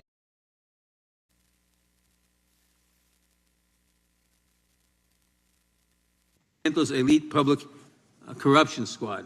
I ask unanimous consent. Thank you. These actions are an invitation to corrupt politicians to break the law, since they know that the government is asleep at the switch. Last month, Senator Warren and I, along with dozens of other members of Congress, wrote to you and Attorney General Bondi expressing grave concern over your decision to effectively legalize corruption and to politicize prosecutorial decisions. And yes, unanimous consent to enter this letter into the record. Thank you. I don't have time today to walk through all your questions, all of our questions and concerns, but will you commit to answering this letter in short order so that we can understand what factors led to this decision and how it has impacted the ability to hold corrupt officials accountable? I will review your letter with my team and respond as soon as I can. You will respond. Thank you. I yield back the balance of my time. Gentleman yields back. Gentleman from Arizona is recognized for 5 minutes. Thank you, Mr. Chairman, and thank you, Director, for being here. I appreciate the change in the FBI and the tone since you've been there. We heard the ranking member, however, describe the FBI under your leadership as being resorting to political enforcement and you personally as being paranoid. I would just suggest that perhaps that is the projections of the ranking member himself and not you, sir. I want to refer to something that was said yesterday in yesterday's hearing by Senator Grassley.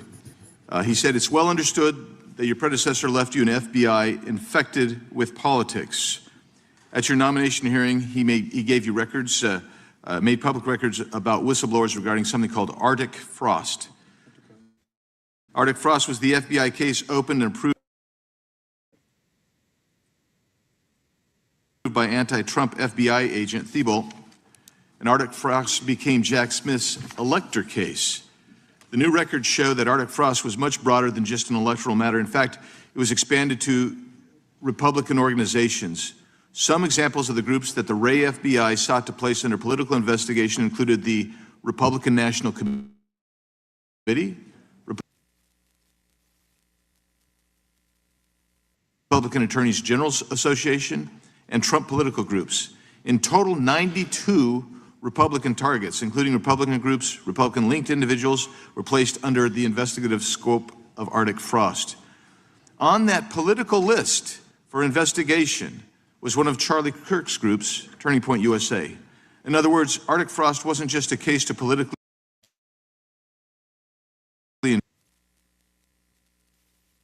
investigate Trump. It was the vehicle by which partisan FBI agents and DOJ prosecutors could achieve their partisan ends and improperly investigate the entire Republican political apparatus. I'd ask that, Mr. Chairman, that document be administered. Without objection. So,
loose with, then you want to come tell me what I'm doing talking to in the ear. How am I being loose? What you mean, how you being loose? So can I go get his Instagram and number? I didn't give him my Instagram. All right, He just said, what is your Instagram? I just said the name. I never told him that. I didn't get it, like, really? But you were all in her ear. So Damn, what? you're about to lick her ear. Like, what are you talking about? Stop playing. You see I'll me in rewind- his ear? I'll rewind the tape. You see I'll me rewind in, the tape. You see me in his ear? Stop playing. Yeah, my Instagram is... No, I wasn't in his ear. It was I know. far away. It don't matter, Sheila. Who the He just asked, what is your Instagram? And I said, Yeah. oh, Sheila. And so let me go That's tell it. her. I Let me didn't go tell her him what to I'm follow me. like. I didn't tell him to follow me. All right. So now we playing a little kid game.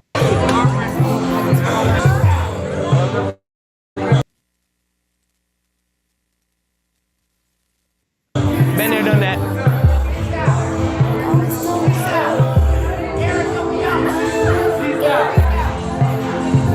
Y'all don't get. Y'all don't understand. Y'all don't got no program.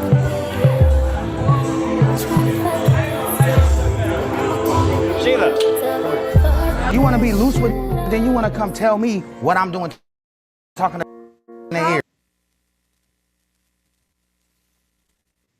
What you mean? How you being loose? So can I go get his Instagram and number? I didn't give him my Instagram. All right, He just all right. said, what?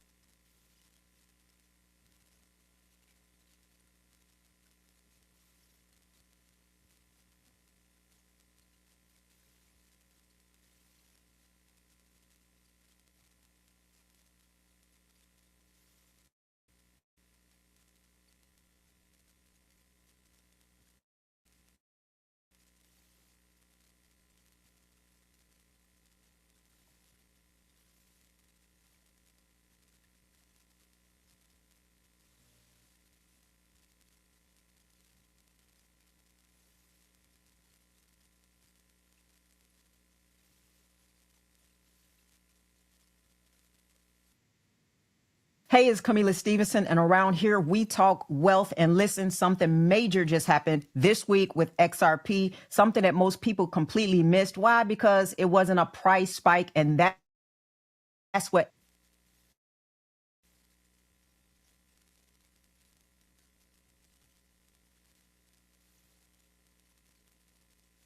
on in the real financial world. And anytime the financial system upgrades its plumbing, any asset pulled into that plumbing is not the same asset anymore. So today I'm going to break down in the clearest way possible what actually happened when XRP was approved as a acceptable collateral inside a federal regulated derivatives platform, and why that one decision quietly pushed XRP further into the global financial system than any meme coin, ETF headline, or chat pattern ever could. Because listen, this is not about hype. This is about architecture. Now, before I break it down, let me be clear. This is not financial advice. This is education so you can understand the system you're investing in instead of reacting emotionally to the noise. And if you appreciate these kind of breakdowns where we keep it wise, keep it macro, and keep it real, go ahead and hit that like button. Make sure you are subscribed and drop a comment letting me know where you're watching from. All right, let's get into it. Again, this week is not about price. It was about placement. XRP was formally approved as acceptable collateral for the CFTC regulated derivatives platform Bitnomial. Now, let me make that simple. Collateral is the asset institutions post to secure a position in the derivatives market. You only use assets that are stable enough, liquid enough, settlement ready, and trusted at the institutional level. This is the same bucket that includes gold, U.S. treasuries, and major FX pairs. You don't put random assets into collateral frameworks. That's like letting anyone off the street vault gold at the Federal Reserve. It just doesn't happen. And in the same week this collateral decision came out, something else important happened. The SEC stayed silent.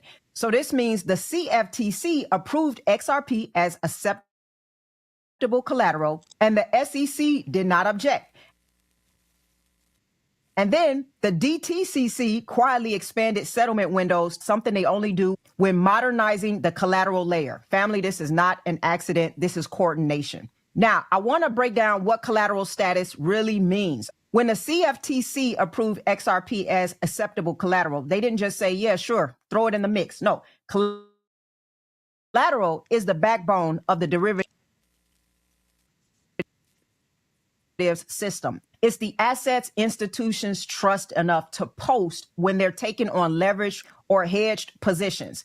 So if you want to simplify it, collateral equals the asset Wall Street is willing to bet millions on. You don't use junk collateral. You don't use hype coins. You don't use assets with weak liquidity. You use assets that have deep liquidity, proven reliability, settlement capability, commodity-like stability, and regulatory clarity. And that's the real headline here, is that XRP just got treated like a commodity-grade settlement asset. Let me give you a few implications of this that nobody's probably explaining in a simple way. Number one, collateral assets get locked, not traded. So once XRP is posted as collateral, it's not floating on exchanges. It's not being flipped. It's not creating volatility. And it's also not increasing circulating supply. It is effectively removed from the open market and held in institutional custody. So when supply tightens and demand starts rising from institutional uses, price doesn't have a choice. It must adjust upward over time. And this is just simple math. Now, number two, you cannot run trillion-dollar derivatives on low-value asset. The derivatives system is massive, over 1 quadrillion globally. Assets used inside that system need to be priced in a way that allows them to handle high-volume settlement and collateralization. This has happened every single time in financial history. Gold rose before it became core derivatives collateral. Bitcoin rose before CME futures adoption, and major FX pairs hold value because they are derivatives backbone. Collateral assets don't chase price. Price re-rates to meet the demands of collateral. Let me say that again. Collateral doesn't follow speculation. Collateral forces valuation. Number three, XRP now sits on balance sheets. This is a big shift. Institutions can now hold XRP as recognized commodity, pledge XRP, lend against XRP, and integrate XRP into structured financial products. Before this decision, XRP was that crypto that SEC was fighting. And now it is stepping into the infrastructure layer of U.S. financial markets.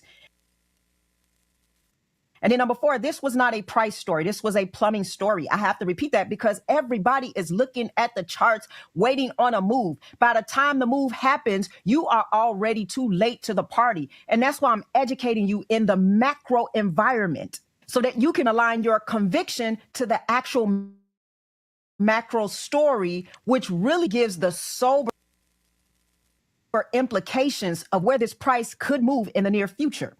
So let me reiterate this. Plumbing always moves before price. We saw the pipes shift, but we just haven't seen the repricing yet. But listen, the pipes always move first. Now, with XRP as a commodity, this is going to change everything because structurally being treated like a commodity means it's not a meme token, it's not a speculative digital asset, and it's not a security under attack. A commodity is in the same functional category as gold, silver, high-grade financial instruments. And here's why commodity status matters far more than people think. Well, it's because, again, commodities are the backbone of the derivatives system. The CFTC only governs commodities and derivatives, and that's it. So for XRP to be allowed in that arena, it means regulators see it as settlement capable, liquid, reliable, stable enough for leverage, and fit for institutional markets. This is infrastructure. I cannot stress this enough. And then commodities are meant to scale. So when an asset becomes part of a derivatives system, its value framework changes. Commodities used in derivatives have to scale to handle margin requirements, collateral coverage, hedging flows, liquidity pools, leverage in general, institutional risk models. You cannot support a $1 trillion derivatives ecosystem with a low-priced asset. It literally does not work. And this is why, again, gold could not stay cheap. Now, some things I am stating more than once so that you can understand it, because I know for sure that people don't understand this. But I want you to get it in a way that resonates with you, especially if you hold XRP, because you should understand the asset that you're holding. The one thing that I love about XRP being a commodity now is that it unlocks balance sheet visibility. So institutions can now legally hold XRP. They can categorize it as an approved asset. They can collateralize it for structured products and integrate it into treasury operations. And this removes one of the biggest barriers that XRP ever had, and that's institutional hesitation around regulatory clarity. And so this decision didn't just move a line in the sand. This moved XRP into the infrastructure layer. Now, also remember that commodity treatment is the pathway to derivatives expansion. So once an asset gets collateral treatment and commodity alignment, it becomes eligible for swaps, options, futures, structured notes, repo markets, collateralized lending, institutional yield products. And this is why collateral matters even more than ETF hype. ETF flows come and go, but collateral systems are permanent. And the real gem behind this, I've explained this, is that commodity treatment tends to come before major repricing, not after, because the system needs stable, scalable valuation before it can run volume across it. So this is financial architecture 101. The infrastructure shifts first, the repricing happens later. And this is huge. And by the way, if you like conversations like this that are helping you to understand real mechanics behind the financial system, and you want to go deeper so you're not guessing or reacting emotionally, you need real education. So I want you to consider investing in Stock Up University. It's easily one of the clearest, most practical programs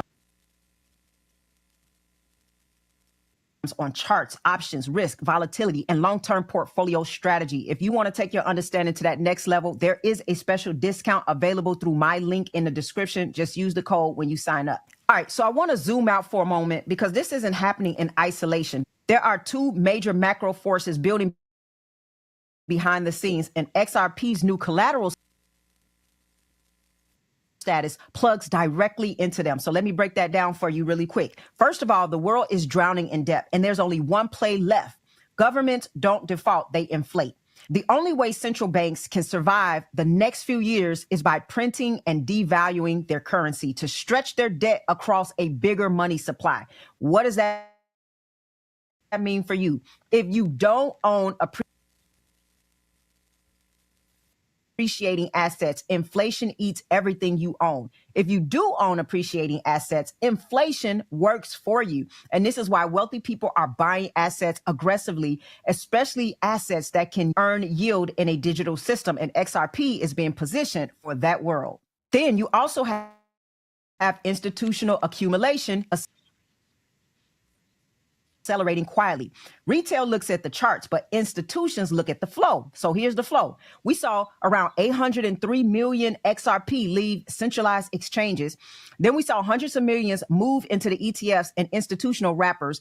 We saw OTC accumulation increase. Vanguard said they never offer crypto ETFs, but guess who's absorbing digital asset exposure through fund structures? Vanguard. Then BlackRock hasn't even stepped in at scale yet. Family, listen, these are not retail traders. These are the biggest financial entities on the planet, and they do not accumulate assets thinking that they're going to zero. And then also, Japan may move faster than the United States. So you already saw in my reverse carry trade breakdown how stressed the Japanese FX system is right now. When liquidity breaks, institutions need fast, cheap, settlement-ready collateral. Japan already has deep ties to Ripple. Japan already uses XRP technology, and Japan already has regulatory clarity. And if the FX system cracks under carry trade pressure, XRP could become a liquidity tool before the U.S. even finalizes its Clarity Act. Sometimes the system chooses out of necessity before it chooses out of comfort. Then we also are entering into a moment where labor will not be enough. AI competition is rising. Wages aren't keeping up with inflation. Cost of living is exploding. Most people are being pushed into a world where your job will not save you, your salary will not protect you, labor will not outpace inflation, and the only real security will come from the assets you own. This is why assets with both appreciation potential and yield potential will outperform any traditional income route. And now XRP as collateral is stepping into that yield ready framework. Listen, I need you to see the bigger picture. This is the system rearranging itself, and XRP is being pulled deeper into the architecture. Now, let me bring it all together in a way that you easily understand. What happened this week is not about a pump. It's not about a price catalyst, and it wasn't meant to be exciting. It was plumbing. When you turn on the faucet, you only see water. You don't see the pipes behind the walls. You don't see the pressure regulatories. You don't see the valves open and closing. You don't see the infrastructure that makes the water flow. That's how the financial system works. Charts are the water, collateral systems are the pipes, settlement windows are the valves, and regulators are the engineers. Retail only watches the water. Institutions watch the plumbing. And guess what? None of that shows up on a 4-hour chart. None of that creates instant fireworks, and none of that satisfies retail impatience. But the truth is that plumbing changes are foundation for repricing. No other way around it. Infrastructure shifts, then the narrative shifts, then liquidity shifts, then the price adjusts. Utility matures, then the value is recognized, then the markets re-rate the asset. You have collateral status, then institutional adoption, then long-term price discovery. If you only watch price, you'll miss the entire architecture being built. But if you watch the architecture, you're going to understand why price eventually has no choice but to follow. Be encouraged. Even if this is not a bullish week, even if this is not a hype week, this is a structural advancement. This is a confirmation, a placement, a realignment of XRP inside of the global financial system. And those who understand this are already preparing for where it goes. By the time it gets the headline, it's too late. But it did get invited into the financial system back end, into the collateral layer, into the commodity lane, into the infrastructure that institutions use when they're preparing for long-term transition. And if you understand that, then you stop obsessing over every dip. Matter of fact, I would buy the dip. Nothing I say is financial advice. I'm just giving you this for educational purposes. But you must start recognizing the season that we're in. The world is shifting. Liquidity is shifting.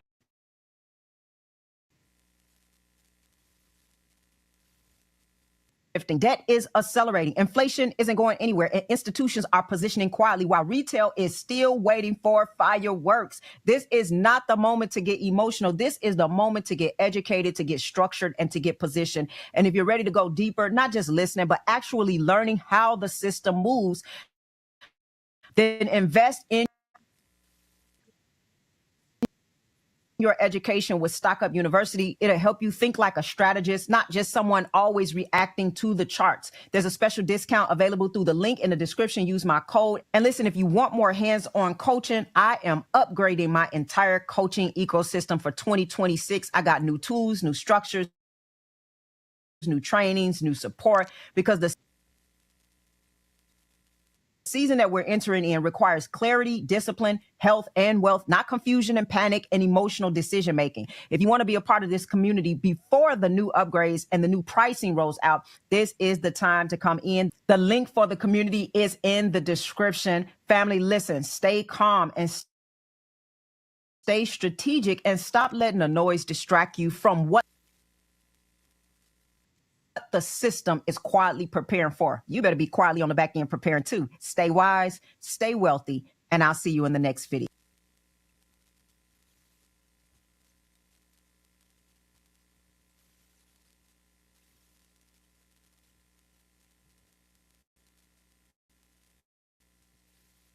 Hey, family. It's Camila Stevens.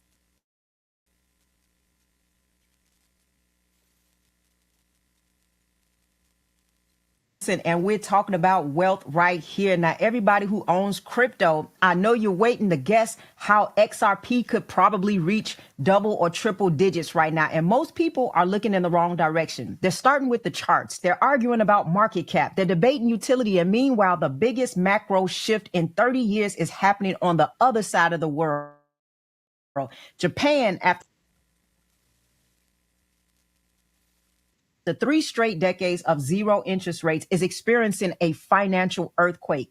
Yields in Japan are exploding. Capital is rushing back home. And one of the most powerful forces in global finance, the yen carry trade, is breaking apart right now as I speak. And when you understand what that means, you start to see why XRP might be sitting in a position that very few people are even paying attention to. Now, I'm not here to tell you what XRP is going to go to. That's for you to do your own due diligence and understand whatever your expectations are yours alone. Now, listen, I do want to say this is not financial advice. I'm not telling you what to buy, hold, or sell. I'm just breaking down the macro picture in a way that actually makes sense so you can make smarter decisions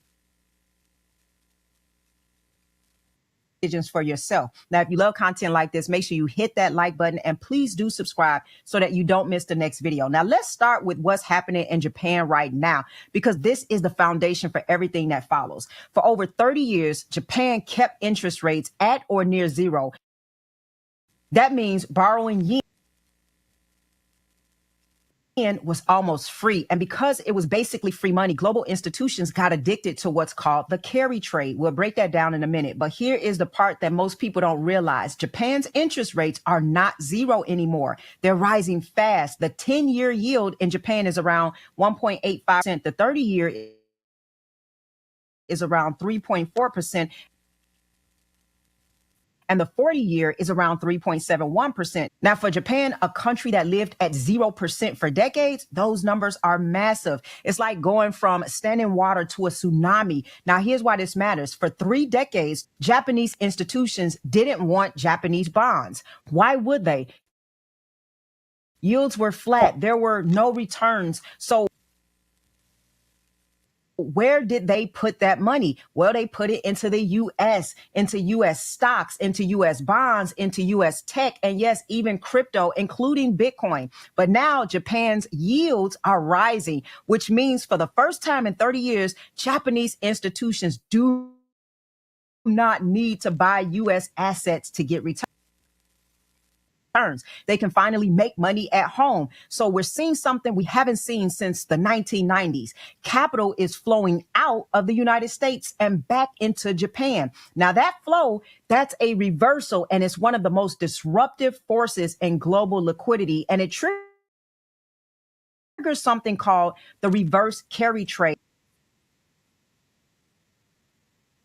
which is where the real chaos starts to begin and where XRP becomes extremely interesting. Now, I want to break down how the carry trade works in a way that actually makes sense for you, because if you don't understand this part, you're going to miss the entire setup. Now, let me go back to something I said before, which is for 30 years, that's a long time, Japan had near zero interest rates, which means borrowing yen was basically free. And global institutions, banks, hedge funds, institutions said, hold on, if we can borrow money from Japan for almost nothing and then invest that money somewhere else with much higher returns, that's free profit. So here's exactly what they did. Number one, they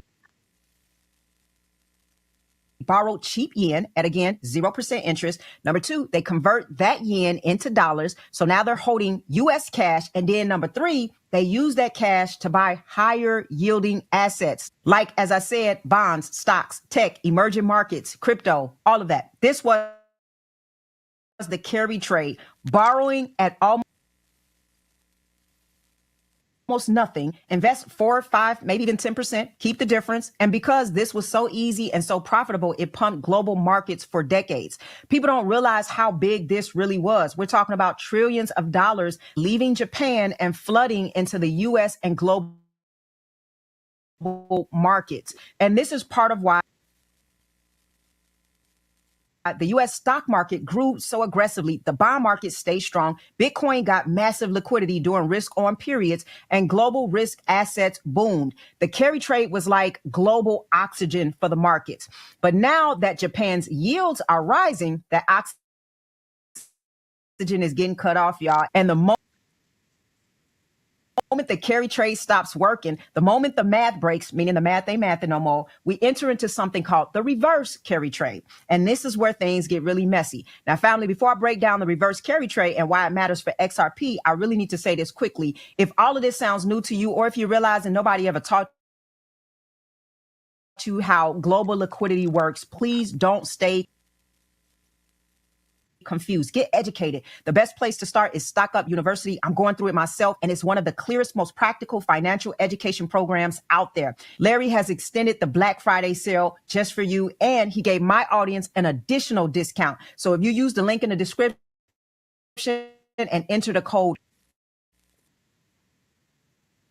earn, you're going to get that extra savings. All right, so here's specifically what's happening now so you can have a clear understanding. Japan's interest rates are rising. And when rates rise, Japanese bonds become more attractive. And when Japanese bonds become more attractive, institutions no longer want to keep their money tied in U.S. assets.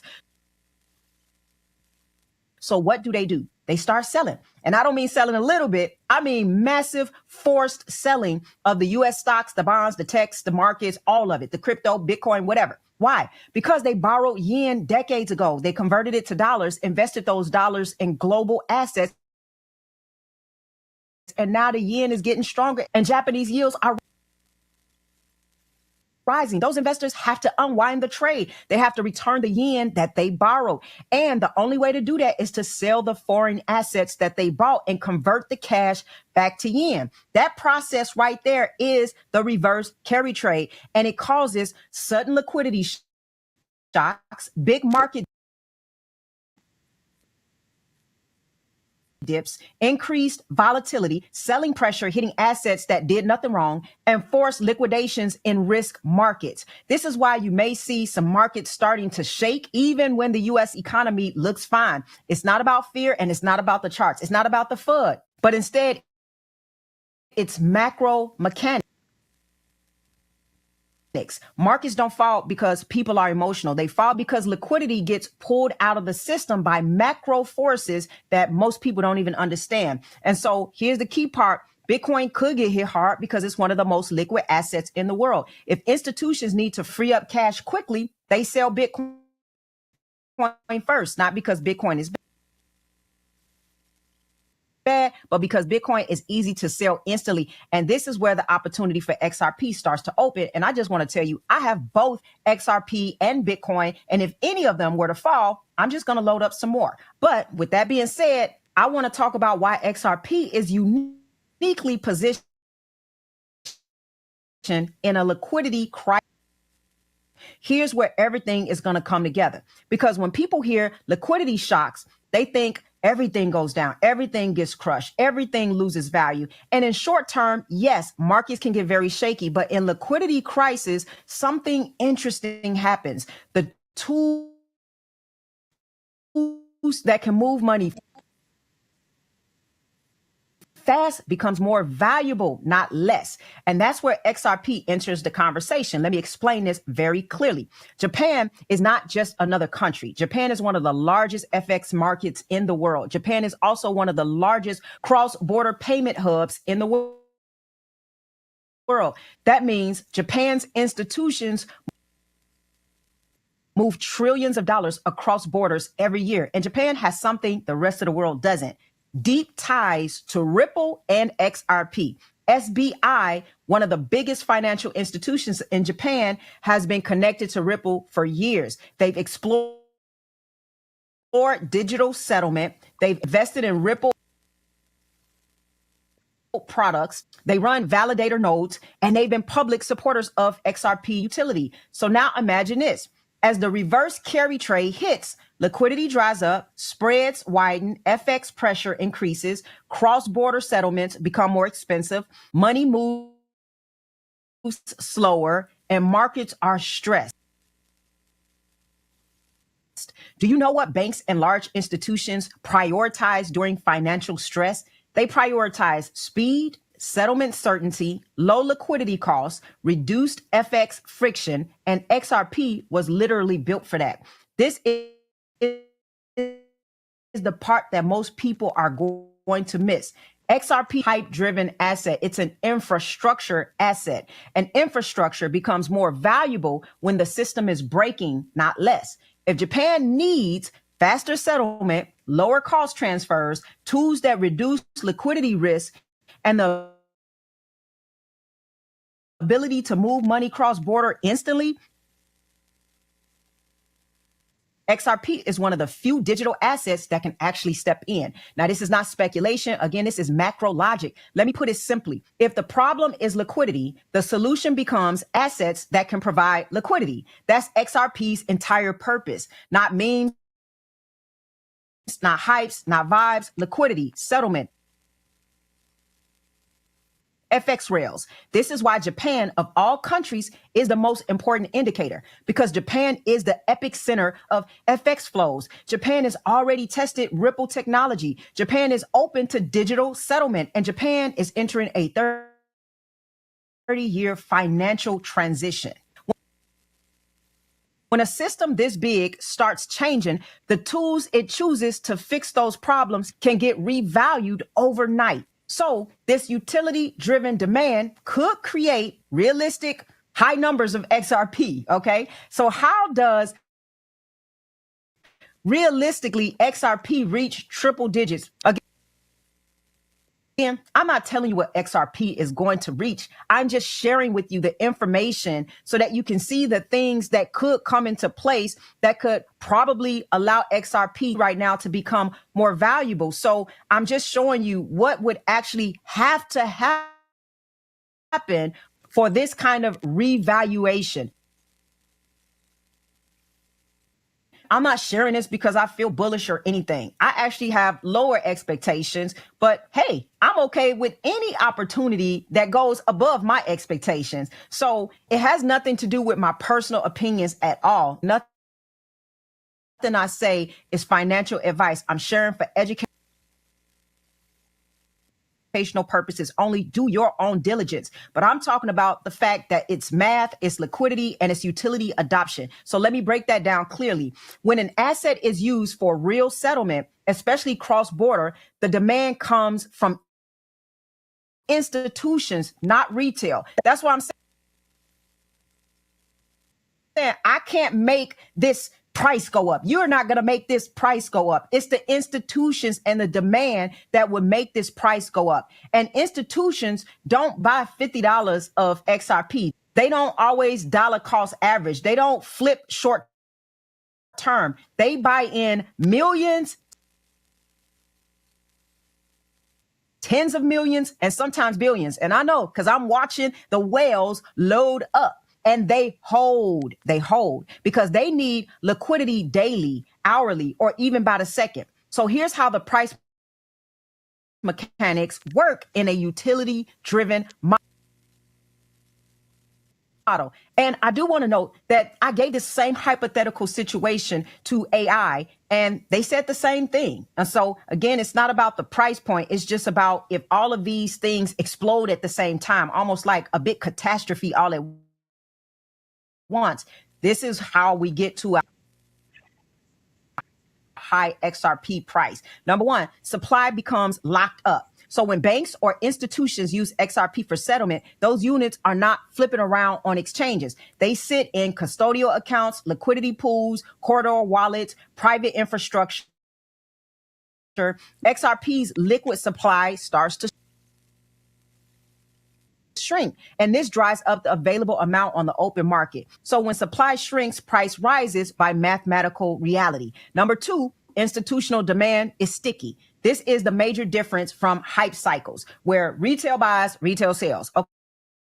Okay, but institutions, they're not buying XRP because they believe in it. They buy it because they need it. They need it to move money. They need it to settle transactions. They need it to manage liquidity. They need it to reduce FX costs. They need it to speed up cross-border flows. This demand is permanent, not emotional. Sticky demand plus low supply equals structural revaluation. Number 3, liquidity corridors multiply the effect. If Japan opens corridors using XRP even lightly, you're going to get constant buy pressure, deeper liquidity pools, market depth increasing, big players entering quietly, stabilizing price floors, and upward pressure from settlement demand. One country with huge FX flows is enough to create measurable price changes. But if multiple corridors begin to use XRP like Japan or Korea or Southeast Asia or the Middle East, the effect compounds. Then 4, you have macro liquidity plus utility equals higher floors. This is the part that a lot of people just don't explain. Utility doesn't create hype spikes. Utility creates new floors, levels that XRP doesn't fall below anymore. Now, retail, they pumps can shoot price upward temporarily, but utility adoption holds price in place. So this is how you would get to maybe a $3 to $7 range with light usage. This is how you could get to a $10 to $30 range with corridor adoption. This is how you can get to $50 to $100 with major settlement integration, and then 200 plus in extreme liquidity crisis. All right. And that's what we could be dealing with if Japan chooses XRP. It's not magic. It is liquidity mathematics. If XRP becomes part of Japan's FX plumbing or any major liquidity system, the price must rise to handle the volume. Utility forces valuation. Okay. And this is because of the needs, the usage, and the flow. Now, I want to go even deeper because when I talk about possible triple digit XRP, I'm not saying it because it sounds good or because I'm trying to make you believe it. I'm really not. I'm just saying it because when you look at the math and when you understand liquidity flows,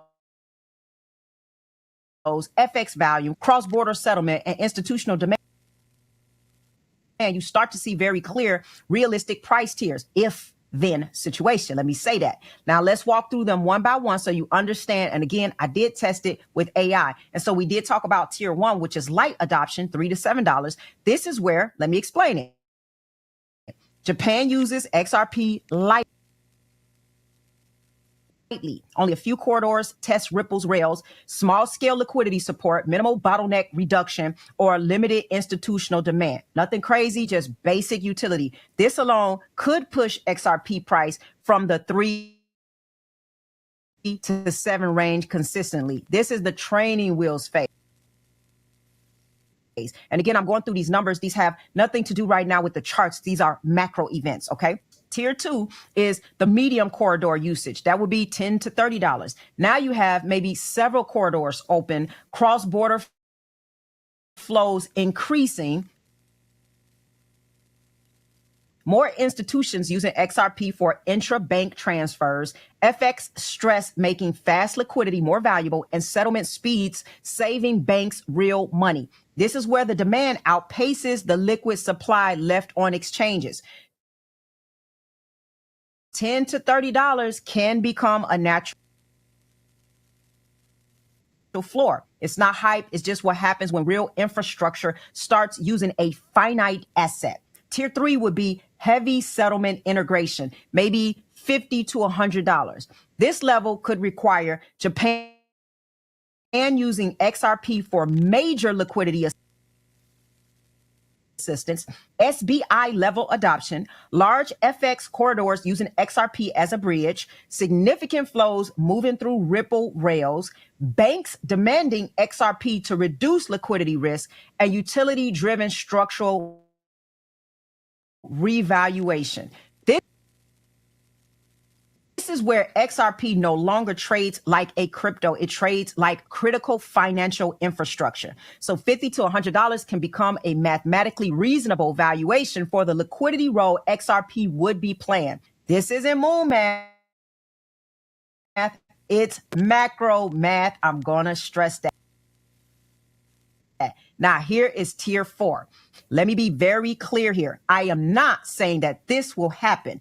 I'm saying this is the upper bound of what's possible if the global financial system experiences a liquidity crunch and Japan or other major corridors lean heavily on XRP's utility. I want to make that clear. This tier assumes a major liquidity shortage, global FX stress, institutions needing fast settlement tools, XRP being the only scalable option in certain corridors, and huge amounts of capital requiring rapid, cheap settlement. In that situation, XRP's price adjusts to handle the liquidity needs. It's not emotion, it's not retail, it's macro necessity. This is how a fixed supply asset reprices itself to serve a larger role. Now, why am I breaking it down this way? Well, because I want you to understand that there could be possibilities. Anything is possible with crypto, honestly, but it's liquidity driven revaluation. The price adjusts to the job that it's performing. Now, I also want to say this on the flip side and make it very clear. If XRP ever reaches those higher price tiers, it's not going to look like a meme coin pump and then a massive crash. That's not how utility assets behave. Okay. So when a bank, a corridor, or a government institution adopts something for liquidity, they don't flip it. They don't buy it on Monday and dump it on Friday. They accumulate. They hold and they keep it in circulation for settlement. That is the biggest difference between XRP and hype-driven coins. XRP's demand would come from institutions, not emotional retail cycles. That's why I'm saying it ain't my decision. It will be institutional decisions. If this ever were to happen, institutions, again, they do not chase green candles. They don't panic sell. They don't FOMO. They don't trade off vibes, and they don't need XRP to the moon. They need it to work. Okay. And if utility adoption kicks in and XRP becomes part of a liquidity corridor, even in one country like Japan, the price doesn't spike and then crash. It reprices and it holds because institutions, again, they don't buy and dump. They buy and use. And this is why I say XRP, there is potential to go higher, double digits, triple digits. I'm not here to tell you. I'm just telling you about the utility math, the macro necessity. And again, it's a finite asset that's repricing to match the job that it's performing. Okay. So let me leave you with this. A possible double, triple XRP in a short amount of time is not wishful thinking if these events happen. It's about understanding macro liquidity, understanding Japan, understanding utility, and understanding how real world financial systems revalue assets when the underlying job gets bigger. Okay. Now, most people never see these shifts coming because they're watching the price. And that's why I say it's got to be macro centered if you're going to get the whole picture of what the possibility is, not what will happen, just what the possibility is if these things were to play out. So you don't have to predict the future. And I'm telling you, I sure ain't trying to predict the future. I do not have a crystal ball. None of us do. None of us can 100% guarantee anything on any side. We're going to watch it all play out. You just have to pay attention to the forces that's shaping it. And that's what I'm looking at.